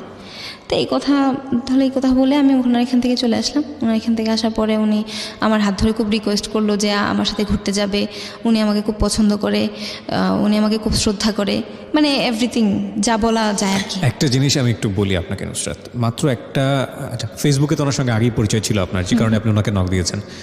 এই যে দ্বিতীয় দেখাতেই হাতে ধরার মতো জায়গায় চলে যাওয়া, এগুলো তো সামহাও আপনি প্রশ্রয় দিচ্ছিলেন। প্রশ্রয় না দিলে তো একটা মানুষ কোনোভাবেই, প্রশ্রয় দিচ্ছিলাম, আমি আনইজি ফিল করতেছিলাম। আমি বললাম যে ঠিক আছে, আমি যেহেতু যাব, লোকটা যেহেতু যাবে, ঠিক আছে আমার সাথে যাক, আমি কিছু মনে করিনি। তো উনি আমার সাথে গেলেন, আমরা ঘুরতে যাই। যাওয়ার পরে সে আমার কাছে সব কিছু শেয়ার করলো যে সে বিবাহিত, বা তার এরকম প্রবলেম, ফ্যামিলিতে গ্যাপ, তার ওয়াইফের সাথে তার গ্যাপ, বা তার এরকম অনেক নানা ধরনের প্রবলেম সে শেয়ার করলো। তারপরে সে আমার কাছে সব কিছু শেয়ার করার পরে আমি শুনলাম সে খুব কান্নাকাটি করতেছিল। আমি বললাম যে ঠিক আছে, আমি আপনাকে যতটুকু সম্ভব মেন্টালি হেল্প করব, আপনি দেখেন সামনের দিকে যাইতে পারেন কিনা। এই কথায় এসে তার সাথে আমার ফার্স্ট কোথাও ঘুরতে যাওয়া, বা তার সাথে সব কিছু শেয়ার করা। আমি আমার লাইফের কোনো কিছুই তার সাথে তখনও শেয়ার করিনি, কারণ যেহেতু আমার তার সাথে তেমন কোনো সম্পর্ক না, বা আমি যাইতে চাই না তার সাথে এমন কোনো সম্পর্কে, তার জন্য আমি তার কাছে কোনো কিছু শেয়ার করিনি। না শেয়ার করে ওনার কাছ থেকে আমি ওখানে যে ঘুরতে চাই, পরের দিনে ওখান থেকে চলে আসার পরে সে আমাকে ওখানেই জানাইছিল যে সে আমাকে মানে সে ভালোবাসা পায়নি, জীবনে কোনোদিন ভালোবাসা পায়নি, সে আমাকে ভালোবাসতে চায়। মানে অনেক কিছু বলে সে আপনাকে প্রপোজ করে যে আমাকে ভালোবাসতে চায়। ফেসবুকে কতদিনের সম্পর্ক ছিল আপনাদের? ফেসবুকে বেশ কয়েকদিন ছিল, বেশ কিছুদিন সম্পর্ক ছিল, কিন্তু ওইভাবে কোনোদিন কথা হয়নি। ওকে, ফাইন। সে আমার সাথে তার লাইফটা লিড করতে চায়। জানতো উনি কোনো কিছু? আমার কোনো ঘটনাই সে জানতো না পূর্বে। না জেনে এই ধরনের প্রস্তাব করে বসে? হ্যাঁ, না জেনে। আইদার সে ইমোশনালি অনেক বেশি পরিমাণে খুব উইক অবস্থায় ছিল, অথবা সে আসলে অন্য কোনো একটা ইন্টেন্স নিয়ে আপনার দিকে হাত বাড়িয়েছিল। আমরা এটা বলা ছাড়া এই মুহূর্তে কিছু পাচ্ছি না। সে আমাকে বলছে যে সে নাকি ইমোশনালি আমাকে এটা বলছিল। ওকে। তো সে আমাকে বলছে, কান্নাকাটি করছে। তারপরে আমি ওখান থেকে পরের দিন চলে আসার পরে আমি আমার মতো করে চলতে থাকি। পরে সে আবার আমি ফেসবুকে আমার এক আবৃত্তি ফ্রেন্ড যার সাথে আমি আবৃত্তি করতাম তার সাথে কথা বলছিলাম, ভিডিও চ্যাটিং করতেছিলাম। তো কথা বলতেছিলাম তখন সে আমাকে ফেসবুকে আবার মেসেঞ্জারে ভিডিও কল দেয়। দেওয়ার পরে ইন অ্যানাদার কল লেখা আসে, তখন সে বুঝতে পারে যে আমি অন্য কারোর সাথে কথা বলতেছি। সে আমার ফোনে কল দেয়, বলছে যে আপনি কি কারোর সাথে ব্যস্ত? ভাবছে যে আমি হয়তো ওইদিকে অন্য ছেলেদের সাথে কথা বলতেছি। তো বলার পরে সে পরের দিন বললো যে আপনি একটু এদিকে আসবেন না, আপনার সাথে আমার কথা আছে। মানে কোন একটা জায়গায় এসে যেতে বলছে? হ্যাঁ, যেতে বলছে। সে আপনার সাথে আমার কথা আছে। সে আমার বাসার সামনে গেছে, যাওয়ার পরে আমি তার সাথে বাইকে, একটা রোড আছে, খুব একটা জায়গা আছে যেখানে আমরা প্রায়ই যেতাম আর কি, ওই জায়গাটায় গিয়ে কতক্ষণ বসতাম, বসে থেকে চলে আসতাম ওর সাথে। ওখানে গেলাম, যাওয়ার পরে ইন দ্য মিনটাইম আপনাদের র্যান্ডম একসাথে বসা হচ্ছে? হ্যাঁ, ওকে, মানে বসা হচ্ছে। বসার পরেও এইটা আপনার জায়গা থেকে কি বলবেন? এটা কি আপনার জন্য, আপনি যদি আপনাকে তো প্রথম দিন সে জিনিসটা বুঝিয়ে দিয়েছে এবং বোঝানোর পরে আপনি যদি তার কাছে যাচ্ছেন? না, ও তখন সেকেন্ড টাইম ওনার কাছ থেকে চলে আসার পরের দিনই ঘটনা। আচ্ছা, পরের দিনের ঘটনা। তো ওনার সাথে আমি বাইকে করে ওই জায়গায় গেলাম। পরে ওই জায়গাটায় গিয়ে আমাকে সে প্রশ্ন করতেছে যে কার সাথে কথা বলছিলেন। বললাম যে কেন, আমি কৈফিয়ত দিতে যাব। পরে বলতেছে যে দেখেন, আমি আমার লাইফে কাউকে ভালোবাসতে চাই, সেটা তো আপনাকে জানালাম। আপনি আমাকে ভালোবাসবেন কি না সেটা আপনার ব্যাপার। হ্যাঁ, তবে আপনি যাই করেন না কেন, আসলে দেখেন এভাবে যে রাত্রে জেগে আপনি চ্যাট করতেছেন, ফ্রেন্ডদের সাথে ভিডিও চ্যাটিংয়ে কথা বলতেছেন, ফোনে কথা বলতেছেন, বা যে ফেসবুকে থাকতেছেন, হ্যাঁ, ওটা কিন্তু ভালো না। সে আমাকে বোঝানো শুরু করলো। ওই যে আমি সবসময় মোটিভটাকেই সবসময় আগে দেখতাম, বলতাম যে আমার ওইটাই প্রয়োজন। তখন আমি ওনার কাছ থেকে ওইটাই পাচ্ছি যে আসলে উনি তো আমার ভালো চাচ্ছে। তো উনি বলতেছে এটা করা ঠিক হচ্ছে না, আপনি দেখেন আপনার লাইফটাকে ঠিক করেন, আপনি এভাবে কথা বললেন না কারোর সাথে, বা আপনি এরকম চলেন। আমি যদি একটু সাম আপ করে ফেলি, এই ভদ্রলোকের সঙ্গে কি আপনার কোনো সম্পর্ক রিয়েল লাইফে কি আছে? এখন কি আছে? তার সাথে আমার গত 16 তারিখ পর্যন্ত রিয়েল লাইফে সম্পর্ক ছিল। মানে এটা কি, মানে আপনাদের ফিউচার প্ল্যান ছিল, you gonna be like husband আর ওয়াইফ? হ্যাঁ, সে আমাকে বলছিল যে দেখ, আমাদের কারোর যাতে অভাব না থাকে। কারণ মানে তুই তো কারি সম্পর্ক, আমাকে সে তুই করে ডাকতো, তুমি করেও ডাকতো, সবাই ডাকতো। তো আমাকে বলতো কতদিনের সম্পর্ক তার সাথে? আমার 1 বছরের সম্পর্ক। 1 বছরের সম্পর্ক। আমি প্রথমে যেটা পাচ্ছিলাম ঠিক সেটারই আরেকটা উল্টো পার্ট আমি বলতে পারি, যে আসিফ ছিল প্রথম ছেলেটার নাম, না? আসিফ। আর এখন যেটা পেলাম ওনার নাম বোধহয় আপনি বলবেন না, বলবেন কি? নাম নাই বলি, আমি তাকে একই জিনিস আমি পাচ্ছি, নাম না বলি, আমি তাকে বাবু বলেই ডাকতাম আর কি। ওকে, সো আপনাদের মধ্যে একটা প্রেমের সম্পর্ক ছিল, এবং তার লাইফে ওয়াইফ থাকার পরেও এটা হয়েছে। হ্যাঁ, তার লাইফে ওয়াইফ থাকার পরেও সে আমাকে বলছে যে সে আমাকে ভালোবাসে। আমি আপনাকে একটু বলি নুসরাত, তার জায়গাটা আপনি ভুলে যান। সে আপনাকে কি বলেছে?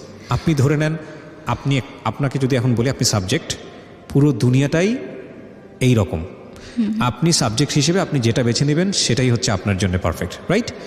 সো আপনি যতগুলো সম্পর্কের কথা এখানে বললেন, মানে ফেসবুক কেন্দ্রিক যে সম্পর্কগুলো, প্রত্যেকটা সম্পর্কের ক্ষেত্রেই আপনার উইকনেসটাকে আপনি বুঝতে পেরেছেন?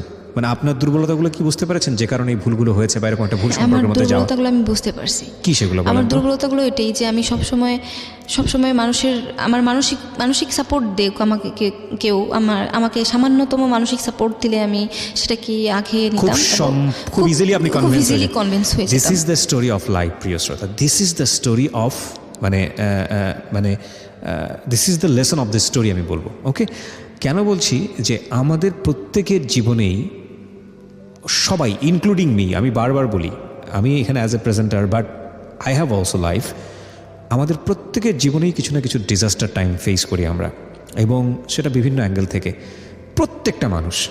এবং আমরা ওই সময়টাতে যাদেরকে এক্সপেক্ট করি যে যারা আমাদের পাশে থাকবে, সামহাও সৃষ্টিকর্তার লীলা খেলা, ওই মানুষগুলো হয়তো আমাদেরকে সাপোর্ট করেন না। এটা একটা ভালো যে আপনি বিপদে পড়ে বন্ধু চিনতে পারেন, কিন্তু ওই সময়টাতে যেই আপনার জীবনে একটু সাপোর্টের হাত নিয়ে আসুক না কেন, খুব স্বভাবতই আপনি তার প্রতি দুর্বল হয়ে যাবেন।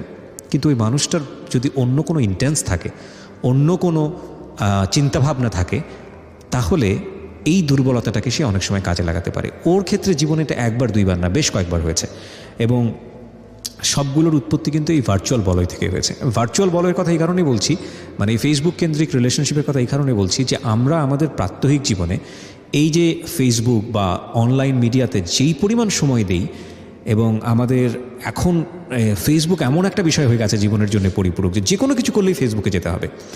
আর এই ফেসবুক আমাদেরকে যে কী পরিমাণ নিয়ন্ত্রণ করে, আমাদের চিন্তাভাবনা থেকে শুরু করে, আমাদের রিলেশনশিপ থেকে শুরু করে, আমাদের ব্যক্তিত্ব থেকে শুরু করে, আমাদের স্ট্যাটাস থেকে শুরু করে অনেকখানি। কিন্তু এই জায়গাগুলো থেকে নিজের ব্যক্তি জীবনে এই ধরনের সম্পর্ক বাছাই করার ক্ষেত্রে আমার মনে হয় আজকের এই গল্প শোনার পরে আপনাদের অনেকেরই সচেতন হওয়া উচিত। বিশেষ করে ওর যে দুর্বল জায়গাটা ছিল, সেই দুর্বল জায়গাটার অনেকেরই অসৎ ব্যবহার করেছেন। নইলে দেখুন ও কী পরিমাণ দুর্বল যে ওর কোনো ফ্রেন্ড সার্কেল নেই, এবং যে ওকে একটু মানসিক সাপোর্ট দিচ্ছে, যে ওকে একটু মাথায় হাত বুলিয়ে ওর পাশে দাঁড়াতে চাইছে, তার প্রতি ও দুর্বল হয়ে যাচ্ছে। এবং এই দুর্বলতার মাত্রাটা এতটাই ভয়ানক যে শেষ যে সম্পর্কটা, সেখানে উনি এমন একটা মানুষের সঙ্গে জড়িয়েছেন যিনি অলরেডি একটা বিবাহ বন্ধনে আবদ্ধ। তার মানে ওর দুর্বলতাটা কতটুকু।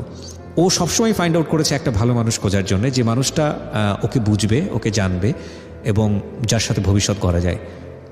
কিন্তু আনফর্চুনেটলি ও সেই প্রপার ম্যানটা এখনও পায়নি। ওর জীবনের যে ভুলগুলো বা ওর জীবনের যে শিক্ষাগুলো, সেগুলো ওকে সামনে কোথায় নিয়ে দাঁড় করাবে সেটা বরং ওর জন্যই থাকুক। কিন্তু আমাদের ক্ষেত্রে আমরা বলতে পারি যে এই ভার্চুয়াল বলয়ের ক্ষেত্রে আমাদের মনে হয় একটু হলেও সচেতন হওয়া উচিত। আপনি কথাটা কেন, মানে আপনার আজকের এই জীবন গল্প, 23 বছর বয়স, মাশাআল্লাহ আপনি দেখতে শুনতে যথেষ্ট ভদ্র এবং ভালো। আপনি আপনার ব্যক্তি জীবনের এই যে গূঢ় সত্যগুলো, এগুলো আপনি লাখ লাখ মানুষকে আজকে জানালেন কেন? মানে আমি যে কথাগুলো বললাম সেগুলোই কি, নাকি অন্য কোনো উদ্দেশ্য ছিল? না, আমার উদ্দেশ্য কি, আমার লাইফে অনেক কিছু ঘটে গেল, কিন্তু আমার সবচেয়ে বেশি খারাপ লাগছে কেউ আমাকে কোনো খারাপ মিন করে নাই। আমার লাস্টে যার সাথে সম্পর্ক ছিল তার সাথে আমার এরকম একটা ঘটনা ঘটলো যেটা আসলে কল্পনা করতে পারিনি আমি। কারণ আমি তাকে বলছিলাম যে দেখো, একসময় বলছিলাম যে তুমি যেহেতু যেটা চাও না, আমি সেটা করব না। কারণ আমি তো তোমাকে আমার লাইফ, আমার জায়গা থেকে তোমাকে রিয়েল লাভ করি, আমি আমার জায়গা থেকে তোমাকে সম্পূর্ণ চাই। নুসরাত, এই জায়গাটা যদি আমরা কোশ্চেন করতে যাই, ডিবেট করতে যাই, আমার মনে হয় যে আপনি আরও অনেক বড় ভুল করেছেন। কারণ আপনার সঙ্গে যে সম্পর্কে যে সে জড়িয়েছে, তার আগে কি সে তার ওয়াইফকে ডিভোর্স দিয়েছে? না, সে কিছুই করে নাই। কিছুই করেনি। এটা তো আপনি জানতেন তো, জানার পরেও আপনি তাকে এই সাপোর্টটা কেন দিয়েছেন? আমি ওই যে সবসময় আমাকে বলতো যে ওর ফ্যামিলিতে গ্যাপ, হ্যাঁ, কিন্তু ও আমাকে ভালোবাসে। আমাকে বলতো যে এটা হচ্ছে আপনার ইমোশনালের জায়গা থেকে আপনার বিশাল একটা উইকনেস। আমাকে দেখুন, সে যেটাই করুক না কেন, এটা একটা অনৈতিক সম্পর্ক, প্রথম কথা হচ্ছে এটা। এবং আমি জানি যে আপনারা আরও অনেক গভীরে গেছেন এই সম্পর্ক নিয়ে, যেটা হয়তো আপনি রেডিওতে বলতে চাচ্ছেন না, ঠিক আছে। কিন্তু এটা ঠিক যে একটা মানুষ, আপনি তো বুঝতে পারছেন যে তার রিয়েল লাইফে একজন আছে, এবং সে থাকা অবস্থায় যতটাই আনহ্যাপি হোক না কেন, আরেকজন মানুষের কাছে গিয়ে সুখী হইতে যাচ্ছে। বাট আপনাদের সেখানে নিশ্চয়ই একটা ফিউচার প্ল্যান ছিল। সেই ফিউচার প্ল্যানের জায়গা থেকে আপনারা নিশ্চয়ই এটা চিন্তা করেছেন যে ওকে ডিভোর্স দিয়ে দেওয়া হবে। না, ওকে ডিভোর্স, ওর ওয়াইফকে ডিভোর্স দিবে আমি সেটা কখনো চাইনি। তাহলে আপনি কি চেয়েছেন? আমি চাইছিলাম যে ওর ওয়াইফ ওর যে জায়গাটাতেই আছে সেই জায়গাটাতে ঠিক থাকুক। কারণ ওর ওয়াইফের সাথে আমার আরো, আপনাকে বিয়ে করুক না, আমাকে বিয়ে করুক সেটা আমি চাইছি। কারণ আমি চাই নাই যে আমি একটা অনৈতিক সম্পর্কের মধ্যে জড়িয়ে থাকি। আপনি কেন একটা বিবাহিত মানুষকে বিয়ে করতে চাবেন? আই ডোন্ট নো, আমি ওর প্রতি এতটাও, এটাই আমার পয়েন্ট। বিকজ আপনি ইমোশনালি অনেক বেশি দুর্বল। এবং আপনার যেটা হয়েছে এই লং টার্ম, আমার মনে হয় একজন সাইকিয়াট্রিক যিনি, উনি ভালো বলতে পারবেন। আপনার ইমিডিয়েটলি আমি আপনাকে সাজেস্ট করব যে আপনি একজন মানসিক বিশেষজ্ঞের কাছে যান। আমি বলি, আমি আপনাকে, মানে ওর ওয়াইফের সাথে আমার 8 মাস আগে, 4 মাস আগে, 6 মাস আগে কথা হয়। ওর ওয়াইফকে আমি সামান্যতম কিছু জানাইনি, বরং আমি বলছি যে না, আমি ওনাকে শুধু চিনি, উনি আমার একজন ফ্রেন্ড। আমি নুসরাত ওই পয়েন্টে কথাই বলতে চাচ্ছি না, কিন্তু আপনার এই যে পুরো ক্যালকুলেটিভ যে সামারিটা, সেই জায়গাটা থেকে একটা জিনিস বোঝার আছে, আপনি ঘটনার ভিতরে যান না, আপনি একটা অসুস্থ সম্পর্কের মধ্যে আছেন, এটা আপনি বুঝতে পারছেন? হ্যাঁ। আচ্ছা, যদি এটা বুঝে থাকেন তাহলে এটা কিওর হওয়াটা জরুরি, এটা বোঝেন? জানি। কিওর হওয়াটা যদি জরুরি মনে হয় আপনার কাছে, তাহলে আপনার খুব ভালো একজন মনোবিজ্ঞানীর কাছে যাওয়া উচিত, চিকিৎসকের কাছে যাওয়া উচিত, যিনি আপনাকে পুরো স্টোরিটা, পুরো প্রোফাইলটা জেনে আপনাকে একটা কাউন্সিলিংয়ের মধ্যে দিয়ে নেবেন।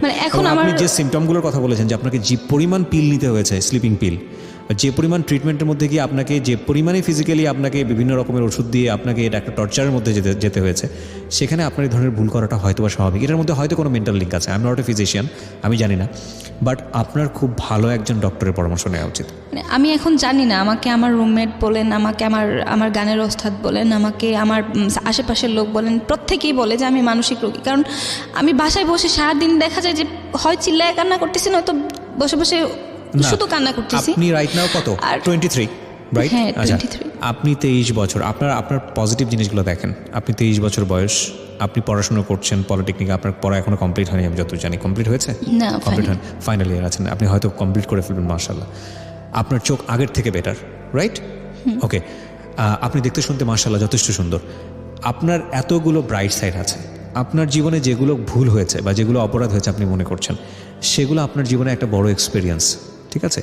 এত কিছুর পরেও যদি সৃষ্টিকর্তা আমাদেরকে বেঁচে থাকার অধিকার দেন, আমরা কেউ ধোয়া তুলসীর পাতা না। আমার জীবনে ভুল আছে, আপনার জীবনে ভুল আছে, প্রত্যেকটা মানুষের জীবনে। যদি কেউ বলে যে আমার জীবনে ভুল নাই, আমার জীবনে অপরাধ নাই, তাহলে সে মানুষ না। হ্যাঁ, তাহলে সে মানুষ না, এবং এটা সম্ভব না। প্রত্যেকটা মানুষের জীবনে ভুল আছে। এত ভুল থাকার পরেও যদি সৃষ্টিকর্তা আমাদেরকে বেঁচে থাকার অধিকার দেয়, এত ভুল থাকার পরেও যদি সৃষ্টিকর্তা আমাদের সামনে থেকে অন্ন বস্ত্র কেড়ে না নেয়, আপনি কেন আপনাকে নিয়ে এতটা বেশি হতাশ হচ্ছেন? আপনার লাইফে 23 বছর গেছে, আপনার লাইফে ধরেন আপনি আরও 23 বছর বাঁচবেন। এই 23টা বছর আপনি রাইট ওয়েতে বাঁচেন, এবং সেটার জন্য আপনার ইচ্ছাই যথেষ্ট।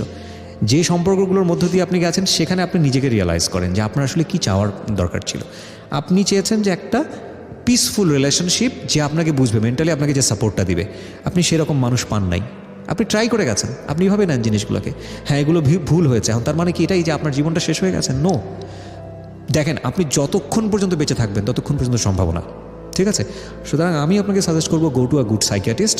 আপনি সাইকিয়াট্রিস্টের কাছে যান, ওনার কাছে একটা লম্বা কাউন্সিলিং নেন, ওনারকে আপনি নিয়মিত বসেন আর আপনার প্রবলেমগুলো খুলে বলেন। অ্যান্ড বিলিভ মি, হয়তো 6 মাস 1 বছর পরে আপনি হয়তো মেন্টালি এতটা ফিট হবেন যে আপনি এই এক্সপিরিয়েন্স হয়তো আপনার পরবর্তী জীবনে অসাধারণ কাজে লাগবে, ঠিক আছে? আর আপনি আজকে যে কাজটা করলেন, সেটা তো অনেকের উপকার করলেন। কারণ আমি তো মনে করি ফেসবুকে বা অন্যান্য জায়গাগুলোতে অনেক ছেলে মেয়ে আছে যারা এই ধরনের রিলেশনশিপ। আমি জানি যে আমার মতো এরকম ভুল অনেক মেয়ের লাইফে হচ্ছে, কন্টিনিউয়াসলি হচ্ছে। কারণ আমি চাইতেছি যে আমি কেন আজকে এরকম লাখ লাখ মানুষের সামনে এসে আমার ভুলগুলোর কথা বললাম। আমার ভাই শুনতেছে, আমার বোন শুনবে। এটা কাউকে খারাপ চোখে দেখার কিন্তু উদ্দেশ্য না। আমার ফ্যামিলি মেম্বাররা কিন্তু সবাই শুনেই আপনার জীবনের গল্প। ভাই ভাই আমি জানি আমার কাজিন বা আমার রুমমেট, আমার ফ্রেন্ড সার্কেল, আমার স্কুল লাইফে যারা ছিল, বা আমার ভাই শুনে, আমার বোন শুনে, সবাই শুনে। আজকে কেন আমি তাদের সামনে, আর তারা যে আমার বোনেরা, আমার ফ্যামিলি মেম্বাররা যেই ঘটনাগুলো আমার লাইফের জানে না, হ্যাঁ, তারাও আজকে জানবে। তারপরেও আমি কেন বলতে আসলাম না, জানার পরে দুটো রিয়াকশন হবে। একটা হচ্ছে কেউ তুচ্ছ-তাচ্ছিল্য করবে, হ্যাঁ, আবার কেউ এই বিষয়কে খুব ভালোভাবে দিবে। আমাদের 99% ক্ষেত্রে আমি যেটা দেখি, সবাই এগুলো নিয়ে তুচ্ছ-তাচ্ছিল্য করে। কিন্তু অদ্ভুত বিষয় হচ্ছে, সবার জীবনেই এরকম গোপন বিষয় আছে, সবার জীবনেই এরকম ভুল আছে, সবার জীবনে এর চেয়েও বড় বড় অপরাধ আছে। আমরা যখন একজন মানুষকে দেখি যে সে বিপদগ্রস্ত, আমরা তাকে নিয়ে তুচ্ছ-তাচ্ছিল্য করতে পছন্দ করি। এইটা আমাদের একটা কি বলা যেতে পারে, আমাদের জিনগত বৈশিষ্ট্য। হ্যাঁ, এবং মানুষের শরীরের মধ্যেই বোধহয় এরকম কিছু আছে, বা জাতিগতভাবেই বোধহয় আমরা এরকম। কিন্তু এটা খুবই খুবই আশ্চর্যজনক হলেও সত্য যে এর মধ্যে 2-1 জন পাবেন যারা আপনার পাশে এসে দাঁড়াবে, এবং তাদেরও যে আসলে উদ্দেশ্যটা ভালো সেটা যাচাই করাটা কিন্তু খুবই খুবই জরুরি, নইলে এরকম ভুল আবারও হতে পারে। আমরা শেষ করতে চাই প্রিয় শ্রোতা আজকের এই জীবন গল্প। কারো ভুল, কারো অপরাধ, কারো খুব ডিজাস্টার মোমেন্ট, এগুলো যেন কখনোই আমরা আমাদের জায়গা থেকে তাদের দুর্বলতা হিসেবে নিয়ে তাদেরকে আঘাত না করি। নিজের জায়গা থেকে যদি শিখতে পারি তো শিখবো, নইলে তাদের জন্য দোয়া করব যে তারা যেন ভালো পথে যান। আমি বারবারই বলছি, আমরা সবাই প্রত্যেকটা মানুষের জায়গা থেকে কোনো না কোনো ভুল করি। একটা ভুল, একটা অপরাধ ওই মানুষের জীবনটাকে, পুরো জীবনটাকে জাজ করার জন্য এনাফ না। কারণ আপনি জানেন না ওই মানুষটি সারা জীবনে কত ভালো কাজ করেছে। বয়স 35 চলে। জন্ম জেলা ঢাকাতে ছিল, কিন্তু বর্তমানে আমি কুমিল্লাতে থাকি। থাকেন? জি। একদম ছোটবেলা থেকে শুরু করুন, যেখান থেকে আপনি শুনেছেন বা জেনেছেন, যেভাবে আপনার মেমোরি আছে। আমি মূলত, আমাকে আবিষ্কার করে একটি রশি হাতে। আপনার ফার্স্ট মেমোরি জীবনের? রশি হাতে কেমন, যেমন যে টুকরি। আচ্ছা, টুকরি। হ্যাঁ, টুকরির নিচে 4টা বেয়ারিং দিয়ে ওটা একটা গাড়ি বানিয়েছিল। আচ্ছা, ওই গাড়িটা দিয়ে রশি দিয়ে আমারে পাতা কুড়াতে দিত। আচ্ছা, তো পাতা কুড়াতে দিত যে আমি জানতাম উনি আমার মা। আচ্ছা, তো আমার মায়ের জন্য আমি লার্কি পাতা কুড়িয়ে নিতাম, লার্কি কুড়িয়ে নিতাম। কিন্তু আমাকে উনি ঘরে জায়গা দিতেন না। একটা কুকুরের সাথে ঘরের ধাপে, দরজার মধ্যে ধাপ আছে না, জি, ধাপের মধ্যে জায়গা দিতেন। ওইখানে আপনি ঘুমাতেন? ওখানে ঘুমাইতাম। কিন্তু ওনার স্বামী আসলে রাত্রে আমার কখনো হাত দিয়ে ধরে সরাতেন না, কিন্তু পা দিয়ে লাথি মারতেন। এইটা আপনার জীবনের প্রথম মেমোরি? আমার প্রথম মেমোরি। তখন ওনার একটা বেবি হয়েছে, বাচ্চা। তখন আমি ওই বাবু কিনে আনছে, তো ছোটো মানুষ ছিলাম। ওগুলো বুঝতেন না আপনি? না, বুঝতাম না। বাবু কিনে আনছে বলে বাবুর দেখতে দে না। একদিন উনি বাথরুমে গেছে টয়লেট করতে, তখন আমি লুকিয়ে বাবু দেখতে গেছি। আচ্ছা, আমি বাবুর হাত ধরে এমনি বাবু করে আদর করতেছি, উনি দৌড়ে এসে আমাকে ওই যে বাবু ছোট গ্রাম সাইডে বাচ্চাদের মাথার সামনে কিছু কাচি কুচি রাখে, জি, ওই কাচি দেয়া একটা কোপ মারে, এই যে নাকে হ্যাঁ, আমি নাকে। দেখতে পাচ্ছি দাগ। হ্যাঁ, এই নাকটার মধ্যে কূপ দেওয়ার পরে আমি ভয়ে পালিয়ে যাই। তখন এই কুকুরটির সাথে, 2টা কুকুর ছিল, কুকুরটির সাথে কান্নাকাটি করতেছে, কুকুরটির সাথে খেলা। আমি কিন্তু কুকুর সাথে খেলা করছি বেশি। মানে আপনার কাছে এটাই নর্মাল মনে হতো? হ্যাঁ, আচ্ছা। কুকুরটির সাথে খেলা করতাম বেশি, আর এই পাতা কুড়াতাম। রাত্রে ওনার স্বামী আসছে। আপনি বাবা মা বলতেন না ওই সময়টাতে কাউকে? হ্যাঁ বলতাম, ওনাদের মা বাবা ডাকতাম। ওনাদেরকে আব্বা আম্মা ডাকতেন? হ্যাঁ, ওনাদেরকে ডাকতাম। আচ্ছা, তো ওনারা আমরা পাতা কুড়িয়ে আনলে এমন খাবার দিত যেটা গ্রহণযোগ্য না, পচা খাবার, বাসি। আচ্ছা, আপনি সারাদিন ওই পাতা কুড়াতেন হ্যাঁ, আলটিমেটলি? পাতা কুড়াতাম। ওকে, তখন সম্ভবত আমার বয়স 2 থেকে 2.5 বছর হবে। জি। তারপরে ওনার স্বামী আসলো, আসার পরে রাত্রে আমার বেদমা মার। কেন তুমি বাচ্চার কাছে গেলে? বাচ্চার কাছে গেলাম কেন? আমি অলক্ষণে, আমি অপায়া, আমার স্পর্শ লাগলে বাচ্চা মা বাবা মারা যাবে, আমি বাবা মা খেয়ে ফেলছি। কিন্তু আমি তখন এটা বুঝতাম না। আপনাকে এটা বলতো, আপনি বুঝতেন না যে আসলে হ্যাঁ, বাবা মা বুঝতাম। খেয়ে ফেলা ব্যাপারটা কি? আমার বাবা মা কে আমি বুঝতাম না। তখন ওই রাত্রেবেলা মায়েরা আমাকে এমন মার দিল, তখন কুকুরটা এমন মানুষ উপকার করে না, কিন্তু কুকুরটা আমাকে উপকার করছে। ওনার পায়ে একটা কামড় মারছে, মারার পরে যখন পা দিয়ে মুড়া দিতে চেয়েছিল, ওইটা পারে নাই। তখন কুকুরটা আমার একটা গেঞ্জি ধরে সরিয়ে নিয়ে গেছে। পরে আমি দৌড়ে ভয়ে কবরস্থানে চলে গেছি। ওই কবরস্থানে অনেকদিন থাকতাম, মুদ্দারে খাড়ে। আপনার কখনো এরকম প্রশ্ন আসতো না যে এরকম করে কেন আমার সঙ্গে বাচ্চা কাচ্চা? না না, আমি তো বুঝতাম না, আমি তো ভয় পেতাম যে মা বাবা এমন করে কেন। আচ্ছা আচ্ছা। তারপরে কবরস্থানে কদিন থাকতাম, থাকাকালীন ওনার মা ছিল বানু করে নাম। কবরস্থানে রাতের বেলা ঘুমাতেন? হ্যাঁ, মুদ্দারে খাড়ে, ওই যে লাশ টানে, হ্যাঁ, এই খাড়ে ঘুমাইতাম। কুকুরটি নিচে ঘুমাইতো, আমি খাড়ে ঘুমাইতাম। আজকের এই জীবন গল্প কোথায় গিয়ে দাঁড়ায় সেটাই দেখার বিষয়। So very pathetic. ওকে, বলুন তারপর। তারপরে একদিন আমি, একটা বাজার আছে, বাজারে গিয়ে যে পচা খাবার কুড়াইতাম, তরকারি কুড়াইতাম, এগুলি বিক্রি করতাম। বিক্রি করে তারপর নিজের পেট চালাইতাম। তখন ওনার মার ভানু বেগম আসছে, আমাকে রাস্তায় দেখতে পাইছে, দেখে উনি আমার জড়ায় ধরছে। জড়ায় ধরে বলে, কি রে ভাই তুই এই অবস্থা? তখন আমি বললাম, আমার নাকের আগা দেখে তো এটা কি হয়েছে? মা কে আমাকে জড়ায় বলছে। ধরেছে আপনাকে? কে জড়ায় ধরেছে? আমার নানি। নানি? হ্যাঁ, নানি। নানি মানে হচ্ছে হলো যার কাছে থাকতেন ওনার মা? ওনার মা। আচ্ছা। তখন উনি কেঁদে কেঁদে এই রাস্তার মধ্যে চিল্লে বললো আমার কাহিনী, যে তুই তো তার মেয়ে, তার ছেলে না। তোর বাবার নাম রুমান চৌধুরী, এটিএম রুমান, মায়ের নাম শাহিদা খানম রূপা চৌধুরী। তোর বাবা মা মুক্তিযোদ্ধা ছিল, তোর মা তোকে জন্ম দেওয়ার 12 ঘন্টা পরে মারা গেছে। তোর বাবা আমাদের কাছে দিয়ে গেছে 5 লক্ষ টাকা দিয়ে, 6 বছর পর্যন্ত তোকে দুধ দিয়ে লালন পালন করবে। তখন তখন একজন মাস্টার ছিল, ওনার নাম রশিদ মাস্টার। উনি তখন আমাকে এই কথা শুনে উনি আমাকে কুলে তুলে নিছে ওই বাজারের মধ্যে? হ্যাঁ, বাজারের মধ্যে মাস্টারে। আজকে উনি নেই। বয়স কত ছিল তখন আপনার আনুমানিক? তখন এই এটা আপনার হিসাব করা খুব প্রায় মুশকিল। 3 বছরের কাছাকাছি। 3 বছরের কাছাকাছি? 3 বছরের কাছাকাছি। তখন আমাকে উনি কোলে তুলে নিল, নেওয়ার পর ওনার কাছে সম্পূর্ণ হিস্ট্রি জানলে আমিও শুনলাম। ওর বাবা কি হয়েছে? মুক্তিযুদ্ধে মারা গেছে? হ্যাঁ, মুক্তিযুদ্ধে মারা যায় না। আমার আব্বা আমাকে ওনাদের কাছে 5 লক্ষ টাকা দিয়া বলছে, আমার ছেলেটাকে 6 বছর পর্যন্ত দেখবা, আমি তোকে 5 লক্ষ টাকা দিলাম, তার জন্য ছেলেটাকে সম্পূর্ণ টেক কেয়ার তোমরা করবা। আচ্ছা, এটা ওনাদেরকে বলেছে, কিন্তু ওনার ওনাদেরকে বাবা কোথায় বলছে। ছিল? তখন বাবা আমাকে যখন 11 মাস 26 দিন বয়স হয়েছে, তখন আমার আব্বা ভারতে গেছিল চিকিৎসার জন্য, আর ফিরে আসেনি। এই সুযোগে কিন্তু তারা আমাকে এইরকম মানে কুকুর বিড়ালের মতো কুকুরের মতো ব্যবহার করছে। আচ্ছা। তখন এই ভানু আর ওনার মেয়ের কাছে যেত না, উনি আমাকে নিয়ে ঢাকা চলে আসলো। আইসায় বিভিন্ন যাদেরকে চিনতো। মাস্টার যে কোলে তুলে নিল, মাস্টার তারপরে? মাস্টার পরে বললো যে তুমি ওকে পড়াশোনা করাতে হবে। আচ্ছা। তখন উনি বললো, আমি ওর পরিচয়টা আগে তুলে ধরি। আচ্ছা। তখন উনি আমাকে নিয়ে আসলো। আইসা যে বাণিজ্য মন্ত্রী বর্তমানে আছে তোফাল সাহেব, হ্যাঁ, ওনার কাছে গেলেন। একদম ছোটবেলায়? একদম ছোটবেলায়। আচ্ছা। উনি আমাকে কোলে নিয়ে ঘুরলেন। আচ্ছা।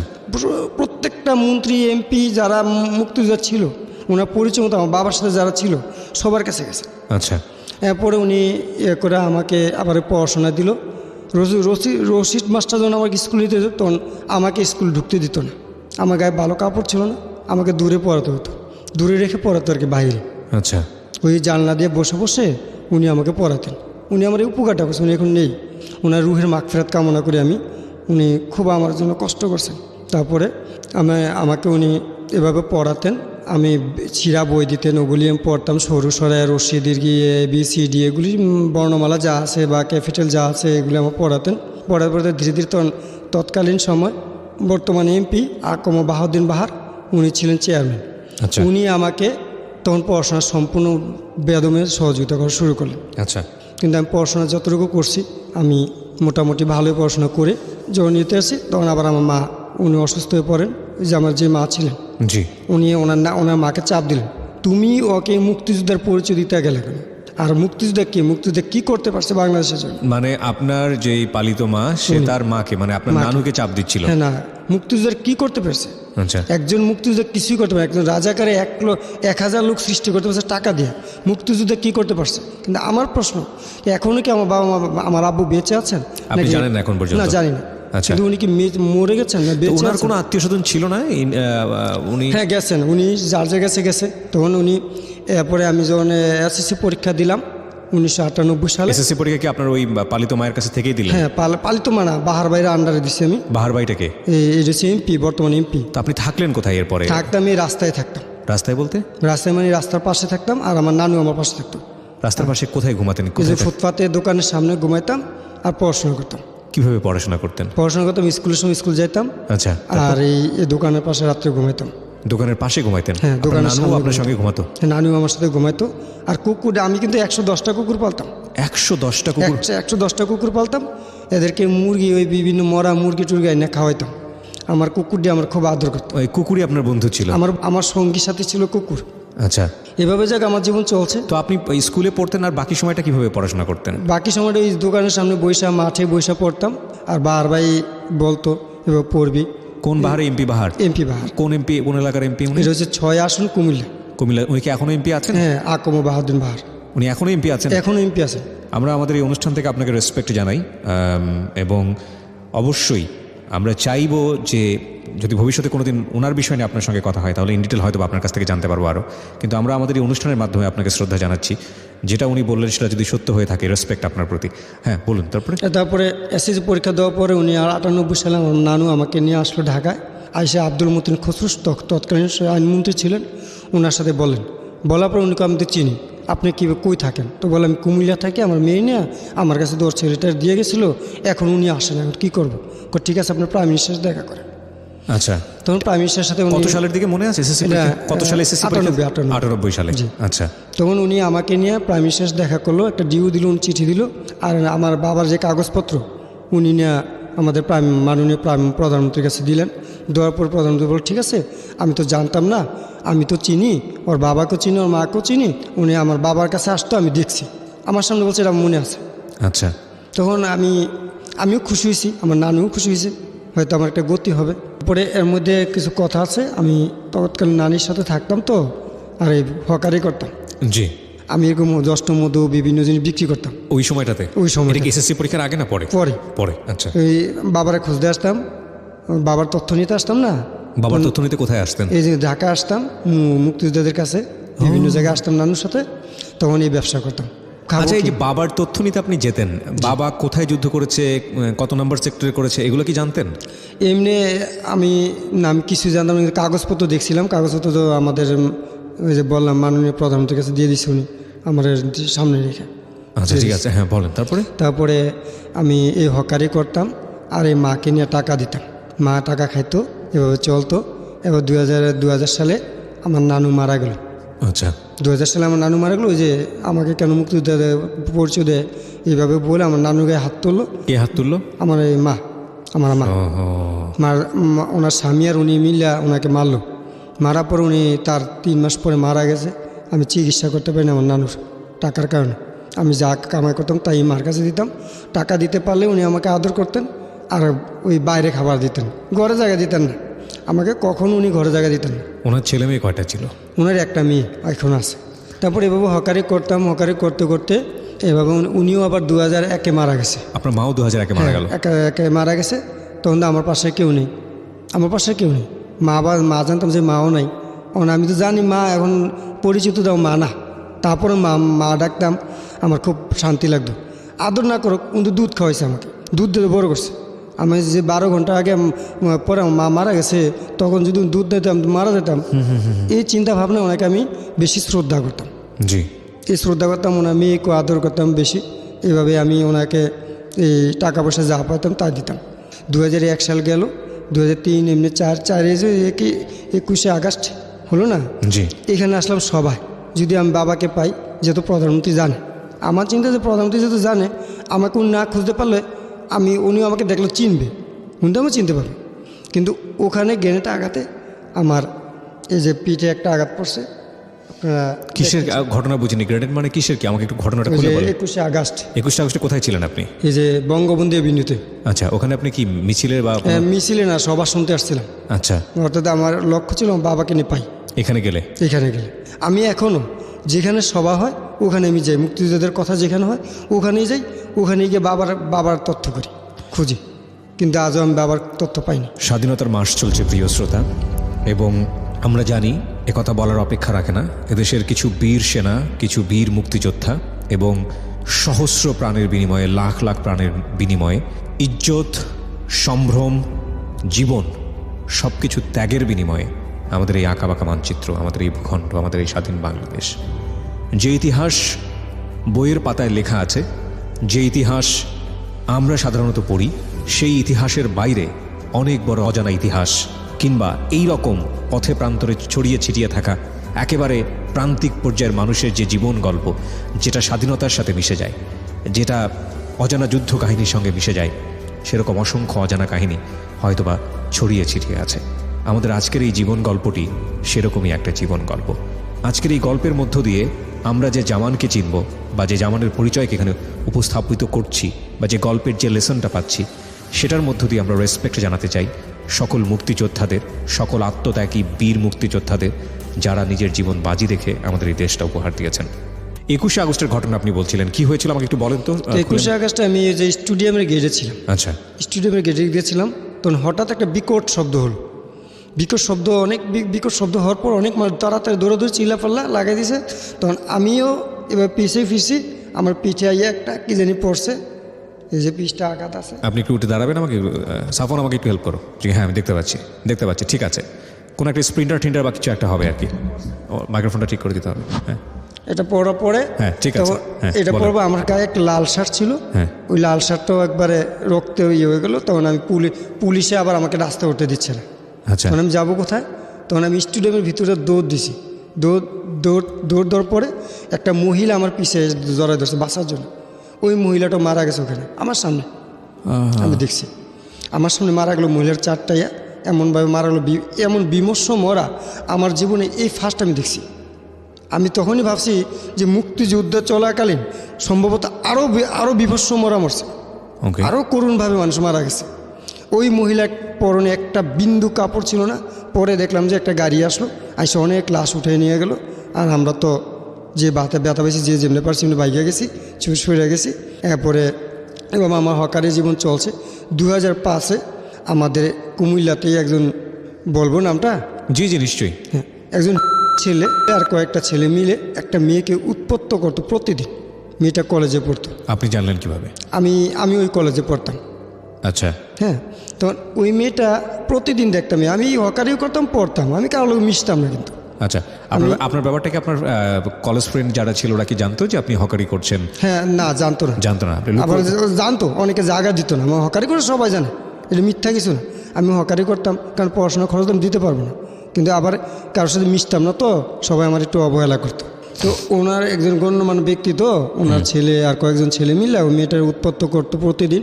একদিন, এখন বর্তমানে সিটি পার্ক নামে পরিচয়, ওই পার্কের মধ্যে মেয়েটারে সন্ধ্যার সময় মানহানি করার চেষ্টা করছিল। আপনার চোখের সামনে? আমার চোখের সামনে না। আমি তখন হকারি করে রেল স্টেশন ট্রেনে বেচতাম। তো কি বিক্রি করতেন? চকলেট, জ্যৈষ্ঠ মধু, বিভিন্ন কিছু বিক্রি করতেন? বিভিন্ন আচ্ছা, কিছু, হ্যাঁ, যেটা আমার পেটটা চলে। আচ্ছা, তখন আমি ব্যাগটা আমার কাঁধে ছিল। আমি তখন দেখি এই মেয়েটা চিৎকার, আমি কেড়ে চিৎকার করে তখন পার্কের ভিতরে ঢুকছি। ঢুইকা একটা জঙ্গল আছে, তখন এখন তো সুন্দর হয়েছে, তখন জঙ্গলা ছিল। তখন ওখানে গিয়ে দেখি এই মেয়েটার ওনারা দেখে আমি চিনছি। তখন দেখে আমি ওদেরকে 3-4 জন ছিল, ওদের উপর আমি ঝাঁপাই পড়ছি, ওদেরকে আঘাত করছি। আমি ওদেরকে মারছি, মশিয়ে যাব না। তখন আমারে আঘাত করছি। তখন এরা করলো কি, এরা চলে গেছে। মেয়েটা বাঁচাই দিলাম, মেয়েটা বেঁচে গেল। আজকে এই মেয়েটা কিন্তু উচ্চ পদস্থ কর্মকর্তা, আমি নাম বলবো না, তার মানহানি যেত না হয়, তাকে আমি শ্রদ্ধা করি। এই মেয়েটা উচ্চপদস্থ কর্মকর্তা এবং সে আপনাকে চিনে? হ্যাঁ, চিনলো, এখন চিনে না, এখন সে চিনে না আমাকে। Life is more than drama, জীবন নাটকের চেয়েও নাটকীয়। আমি এই কথাটা এই জন্যই বারবার বলি। কেন চেনে না সেটার পিছনে নিশ্চয়ই কোনো কারণ আছে। ঠিক আছে, আমরা একটু সামনের দিকে আগাই। হ্যাঁ, তারপরে ওরা কী করলো, এরপরে আমাকে 6-এর দিকে হ্যাঁ আমাকে ওরা একজন আমাকে বললো চল মোটর সাইকেলে ঘুরতে যাব, তখন তুই ড্রাইভিং কর, আমাকে আবার শিখেছিল। তো ড্রাইভিং কর বলার পরে আমি ঠিক আছে, আমি তো মনে হচ্ছে ওদের ভিতর কোনো জানে ওরা অন্যায় করছে, ওরা বুঝতে পারছে অপরাধরা, জি। ওরা অপরাধ বুঝতে পারছে, ওরা এখন আবার আমাকে মেনে নিছে। আচ্ছা তা এদের ভিতরে এরা কী করলো, আমাকে নিয়ে তোর কুটি সমনির দিকে রওনা দিল। কোথায়? কুটি সমনি ব্রাউন ব্যারের উড়ে। আচ্ছা কারা রওনা দিল আপনাকে নিয়ে? কারা? ওই যারা ছিল তিনজন ছেলে ছিল, আমি সহ 4 জন। আচ্ছা 3 জন, মানে যে 3 জনকে আপনি মেরেছেন? হ্যাঁ 4 জনের মারছিলাম, তাদের 3 জন, একজন আচ্ছা। বিদেশে চলে গেছে। আচ্ছা তো 3 জন আপনাকে নিয়ে রওনা দিল কোথায়? রওনা দিল এর কুটিবাড়ি। ওই ঘটনার পরপরই এটা? এটা ঘটনার প্রায় 7 থেকে 8 মাস পরে। কেন রওনা দিল? ঘুরতে যাব। ও আপনাকে কনভিন্স করার চেষ্টা করতেছিল, চলো কোথাও ঘুরতে যাবো। হ্যাঁ ঘুরতে তো যাব। আপনি বুঝতে পারছিলেন না যে কিছু একটা এদের সাথে ঘোরাটা না আপনার না জন্য না, বিপজ্জনক হবে? আমি তো এরা তো যেদিন মারামারি করছি হ্যাঁ। তার 3 দিন পরতে আমার সাথে ক্লোজ, একের মাপ টাপ চাই, একের ক্ষমা চাই। আচ্ছা আচ্ছা ওকে, একেবারে। তারপর ঘুরতে যাব? ঘুরতে যাব কই আমাকে নিয়ে গেল, তখন এরা কল তুই চালা, গাড়ি চালা, আমরা আসি পিছনে। তো পিছনে আসি কইয়া গাড়িটা চালতে বলছে, তখন আমি স্টার্ট দিছি, এরাই গাড়ি তোলে না, তখন আর গাড়ি ব্রেক আর নিয়ন্ত্রণ করতে পারি না, ব্রেকটা আর তারগুলি কেটে দিচ্ছে যে আমি আর নিয়ন্ত্রণ করতে, তখন আমি ব্রেক ধরতে গিয়া খাদে পড়ে গেছিলাম। কিসের গাড়ি ছিল এটা? এটা মোটর সাইকেল, আচ্ছা আচ্ছা, বাইক ছিল। মোটরসাইকেল চালানো জানতেন? হ্যাঁ জানতাম। আচ্ছা তো আমি আর নিয়ন্ত্রণ রক্ষা করতে না পারে খাদে পড়ে গেছি। তখন আমার কাছে সম্পূর্ণ কাগজপত্র, আমার কাছে কিন্তু আমার পরীক্ষার রেজাল্ট সম্পূর্ণ থাকতো, আমার তো তার রাখার কোনো জায়গা ছিল না, নিজের কাছেই রাখতেন সব? আমার কাছে সম্পূর্ণ থাকতো। সব ভিজে গেল? সব শেষ, একবার কিছু আমি পাইনি, আমার সেন্সে তো আমি পাই না। আমি তো প্রায় 2008 পর্যন্ত, আমি 7 পর্যন্ত সেন্স ছিলাম, আমার কোনো মানসিক হিদায়ত ছিল না। কত সালের ঘটনা এটা? এটা 2006। 2 বছর আপনার কোনো সেন্সই ছিল না এই ঘটনার পরে? না, আমি কোথায় ছিলাম আমি বলতে পারবো না, কিন্তু পরবর্তীতে আমি আবিষ্কার করি, আমাকে এই ভারতেই, ইন্ডিয়াতে আবিষ্কার করি, এবং বাহার ভাই নাকি পাঠাইছে, বাহার ভাই আর কে মিল্লা পাঠাইছে, তখন আমি ফিরে আসছি। ইন্ডিয়াতে আপনি আবিষ্কার করলেন? কোথায়? ইন্ডিয়ার কোথায় সেটা? ইন্ডিয়াটা হচ্ছে কলকাতা একটা হাসপাতাল। আচ্ছা এখন আমি এই অবস্থা আসার পরে 2007-এর শেষ দিক দিয়ে আইসি, আসার পরে আমি একটা লোকের সাথে মিশছি, পরিচিত। ওখান থেকে আপনি আসলেন কিভাবে? কলকাতা থেকে আসছি, এই মানুষকে ধরে আসছি, কিছু টাকা দিয়ে আসছি, ওখানে কিছু টাকা পাইছিলাম, আমাকে মানুষের টাকা দিছিল। আমি কিন্তু অদ্যবধি কারোর থেকে 1 টাকা সাহায্য নিই, কিন্তু তখন কে কীভাবে টাকা দিয়েছে আমি জানতাম না। কিন্তু আমি সেন্স হওয়ার পর একজন ডাক্তার বলল, উনি একজন মহিলা ছিল, উনিও বাংলাদেশে ছিল, ওনার কসবা বাড়ি, উনি এখন নাই, ওনার নাম ছিল নাসিমা। আচ্ছা উনি আমাকে সম্পূর্ণ বলল যে তোমাকে এইভাবে পাঠাইছে, তোমার এই অবস্থা ছিল, তোমার এই যে আমার এই হাতটা ভাঙা ছিল, তারপরে পা একটা ভাঙা ছিল, আর এই যে চোখের মধ্যে ব্রেনও আঘাত খাইছে। চোখ বলতে আপনার ডান চোখটা কি ওই ঘটনার পরে আঘাত খায়? হ্যাঁ, ওই ডান চোখটা ওই ঘটনার পরে আঘাত খায়, এই বাম চোখটা ডিসপ্লেটা আউট হয়ে গেছিল। তার মানে আপনার ডান চোখ আপনার পুরোপুরি অন্ধ, ডান চোখটা আপনি দেখতে পারেন না? না, ডান চোখটাও দেখি না, বাম চোখটাও দেখতাম না। আচ্ছা তো বাম চোখটা আলো দেখতাম না। আচ্ছা তারপরে আমি আইসা বাহার ভাইয়ের কাছে গেলাম, যাওয়ার পর উনি আমাকে বিভিন্ন জায়গায় পাঠালো চোখ চিকিৎসার জন্য। অবশেষে আমি একটা আশার আলো পেলাম, আমার চোখে দৃষ্টি সংযোগ দিলে, কর্নিয়া সংযোগ দিলে চোখে দেখবো। তখন ফজলিকের একজন ডাক্তার বলল আমাকে। আচ্ছা তখন ফজলিকের ডাক্তার বলার পরে আমি 2014-তে আমার শ্বশুর মারা গেল, 2015 সালে এসে আমি ইসলামিয়াতে যোগাযোগ করছি। ইসলামিয়াতে যোগাযোগ করার পরে বললো যে আমাকে ডিএসক্যান করতে। কি স্ক্যান? ডিএসক্যান, আচ্ছা চোখের একটা এক্সরে আর কি। তো ডিএসক্যান করতে বলার পরে আমি বললাম স্যার কত লাগবে? তখন ওখানে আমার থেকে 8,800-950 টাকা নিছে। কিন্তু পরবর্তী সময়ে আমি যে তার একটা রিসিপ্ট দেয় না, ওখানে মাত্র আমি 850 টাকা পাইছি। আচ্ছা এরপরে এখান থেকে আমি এই অবস্থা দেখে আমি কিরে আমার এই টাকাটা মারলো, তখন আমি গেছি জাতীয় চক্ষু বিজ্ঞান ইনস্টিটিউটে। ওকে হ্যাঁ, জাতীয় চক্ষু বিজ্ঞান ইনস্টিটিউটে যাওয়ার পর সহকারী অধ্যাপক, ওনার নাম হচ্ছে কাদের সাহেব, উনি লেখা পাঠালেন সন্ধানীতে, বাবুপুরা।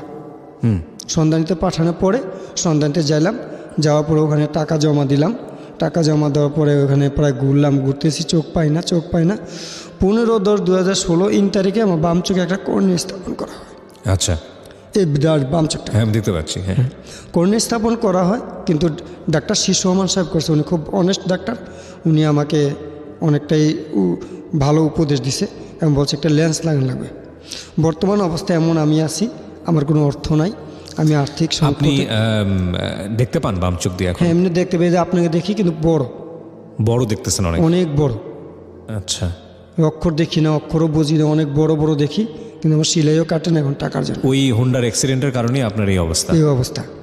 এর মধ্যে আবার ওই চোখ চিকিৎসার সময় আমারও কিছু টাকা ছিল, তারপর কারিতাস বাংলাদেশ থেকে 25,000 টাকা দিল, আকমো বাহাদুর বাহার ভাই দিল 11,000 টাকা, মতিন ভাই দিল 6,000 টাকা, সাবেক লমিন শাহ আব্দুল মতিন খুসরু। ঠিক আছে, হ্যাঁ। এইভাবে আমার চোখ চিকিৎসা মোটামুটি আগাইতেছে যে এখন যে আমার চোখ লাগানোর পর আমার কামাই বন্ধ, ব্যবসা বন্ধ। কেন? কারণ আমি তো চোখের জন্য কোনো ব্যবসা করতে পারি আপনি না। কি কাজ করেন এখন? এবং বই বেচতাম। ওই বই ব্যান্ডিয়া। হকারি করতেন? হ্যাঁ হকারি। আচ্ছা, আমি হকারি করতাম, এখনও হকার দিকে চিন্তা হয়, কারণ আমার অন্য চাকরি তো হবে না, আমার পিছুদের কেউ নেই। আপনার পড়াশোনা বন্ধ হয়ে গেল? পড়াশোনা তো বন্ধ হয়ে গেল চোখের পরে, অ্যাক্সিডেন্টের পর পড়াশোনা শেষ। কোন সময়টায় পড়াশোনা বন্ধ? ইন্টারমিডিয়েটে পড়ছিলেন তখন না? হ্যাঁ ইন্টার এই মেয়েটাকে বাঁচানোর কারণে আপনার মূলত এই শেষ, ঘটনাটা আমার ঘটে। লাইফটাই শেষ। এই মেয়েটা এখন কোথায় আছে? আছে, উনি বললাম তো ওনার নাম বলবো না, নাম বলা দরকার নেই, কিন্তু কোথায় কাজ করছেন উনি? উনি সেক্রেটারিতে কাজ করে। আচ্ছা, তো আপনাকে চিনে না কেন? আপনার কথা বলতে চায় না কেন? না এমনি চিনে, উনি বলছে বিপদে পড়ছি উদ্ধার করছেন উনি, আবার যারে মারছি সে তারই বিয়ে করছে, যার সাথে আমার কন্ট্যাক্ট হয়েছে তাকে বিয়ে করছে। হ্যাঁ, কিন্তু আমি জানি না, কিন্তু আমি আর এত কিছু প্রশ্ন করি না, কারণ আমার দায়িত্ব, আমার কর্তব্য যে আমি একজন নারীর ইজ্জত রক্ষা করছি, আমি একজন মুক্তিযোদ্ধা সন্তান হিসাবে, এটাই আমার দায়িত্ব। আমি তার কাছে এখনও কোনো দাবি করি না, গেল ওর সাথে কোনো কথা বলতে চাই না, দেখা হলে কেমন আছো ভাই, এর দূরেই শেষ। তারপরে এই চোখ চিকিৎসা করতে গিয়ে তো মানে অভাব অনুটানে পড়ে, যেখানে যাই ঋণ চাইতে সেখানে প্রতারিত হই। ঋণ চাই, আমি কারোর কাছে করোনা চাই না, আমি ঋণ চাইতে গেলে আমাকে ধমক দেয়, আমাকে দিতে চায় না। আমি ঋণের জন্য অনুরোধ করলে কয় তোমার ঘর নাই, বাড়ি নাই, ভিটা নাই, তোমাকে কিসে ঋণ দেবো? এভাবে বলতে বলতে অনেক জায়গায় এইভাবে আমি প্রতারিত হচ্ছি। মানুষে এমন স্ত্রীও দেখতে পায় না, সন্তানদেরও মানুষ করতে পারতেছি না। সন্তানের বয়স কত? বড় ছেলেটা তো জন্ম নিয়েছে 2009-এ, এরপর চলতেছে, ছোটটা হয়েছে 2010, এরপর মেয়ে একটা।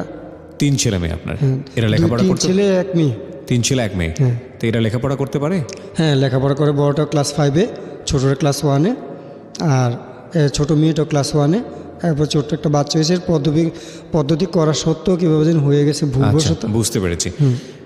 তো এই যে মানে আপনার চলে কিভাবে? এই হকারি করে এখন চলে? না এখন হকারি নেই। এখন কি করেন তাহলে? এখন ভাই কিচ্ছু করি না, এখন ধার খরচ করে চলি, আর বিভিন্ন জায়গায় আবেদন করি, আবেদন করলে যদি 2 টাকা পাই তো চলি, নাইলে নাই।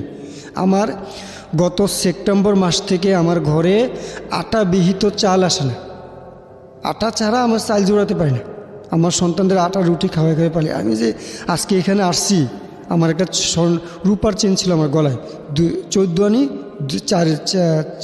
4 তোলা 4 রত্ত ওজনের, 230 টাকা বিক্রি করতে এখানে আসছি। আপনার আসার ভাড়া ছিল না? না ভাড়া ছিল না আমার। তখন এই গেস্টটাই কি সেই গেস্ট যে আমাদেরকে বলছিল যে প্রথম পর্যায়ে আসতে পারতেছে না, ভাড়া নেই? ওকে।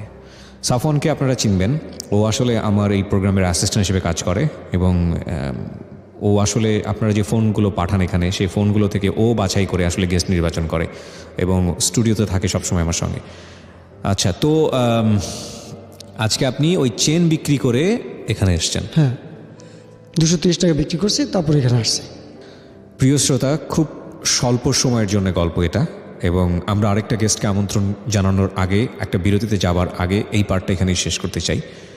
যেই ভদ্রলোক এখানে এসেছেন, তার জীবনের যে ট্র্যাজেডি, সেটা ওনার বয়স বলছিল উনি 35 বছর ধরেই আছে, কিন্তু গল্পের যেই সময়সীমা সেটা 30 মিনিটেরও কম। খুব ছোট্ট করে আপনাদের জন্য তুলে ধরেছে। ওনার বলার ধরনটাই আসলে এরকম, এবং সে কারণে যতটুকু বলতে পেরেছে সেই জায়গাটা থেকে আমরা তার প্রতি রেসপেক্ট রাখতে চাই। এই মানুষটি এখন কোনো রুটি রুজি তো আপনি নাই, আপনি হকারি করতে পারেন না কেন? কি সমস্যা? চোখের জন্য পারি না। চোখের কি সমস্যা? চোখে ব্যথা করে, আবার বড় বড় দেখি না। আচ্ছা, বড় বড় গাড়িতে উঠতে গেলে ভয়, এখন একটা বাচ্চা ছাড়া চলতে পারি না, যে আজকে আমার ছোটো বাচ্চা নিয়ে আসছি। তো এটা তো আপনার আরো খারাপ হয়ে গেল ভালো করতে গিয়ে। এখন আমি এই জন্যই আসছি, আমার চোখ ভালো করতে হলে এখন কি করতে হবে? এখন কিছু অর্থের দরকার আমাকে। আপনাদের মাধ্যমে কোনো মহৎ ব্যক্তি যদি থাকে, তাহলে আমাকে কিছু টাকা যদি ঋণ পরিশোধযোগ্য ঋণ দেয়, তাও আমি নেব। আমি আমার চোখের চিকিৎসা করতে চাই, আমার বাচ্চার মানুষ করতে চাই। আমার বেশি টাকা প্রয়োজন নেই, আমার মাত্র লাখখানিক টাকা হইলে আমার চোখের চিকিৎসাও ব্যবসা হবে। আমার ব্যবসাটা হবে। আমার একটা ব্যান একবার জরাজীর্ণ হয়ে গেছে, যেটা ব্যবসা করতাম ওটা জরাজীর্ণ হয়ে গেছে। আমার মাইক সেটটাও চুরি হয়ে গেছে, বিক্রি করেছে আমার জ্যাঠোসের ছেলে। আমার এর মধ্যে আমি এতটুকু দুর্বল হতাম না। আমার জ্যাঠোসের স্বামী আমার থেকে 10,000 টাকা নিয়েছিল গত 2015-তে চোখ অপারেশনের আগে, কিন্তু উনি আদৌ আমার টাকাটা দেয় না, বিভিন্ন অজুহাত বিভিন্নভাবে আমাকে হয়রানি করে চলছে। তাই আমি আপনাদের মাধ্যমে যে কোনো মহৎ ব্যক্তি, অনেক লাখ লাখ শ্রোতারা শুনেন, আমি আপনাদের দৃষ্টি আকর্ষণ করছি এই ঢাকা এফএমের মাধ্যমে। আমার মতো একজন অসহায় মুক্তিযোদ্ধার সন্তানের প্রতি দৃষ্টি দিয়ে আমাকে পারলে একটু সহযোগিতা করেন, করুণার দৃষ্টিতে নয়, সহানুভূতির দৃষ্টিতে। আমিও লেখাপড়া করছি, আমি করুণা চাই, করুণা নিয়ে বাঁচতে চাই না। আমাকে আর্টিস্টার বাংলাদেশ আমাকে বলছিল সহযোগিতা করবে, কিন্তু ওনাদের নির্দেশ অনুযায়ী আমি অনলাইনে অ্যাকাউন্ট করছি।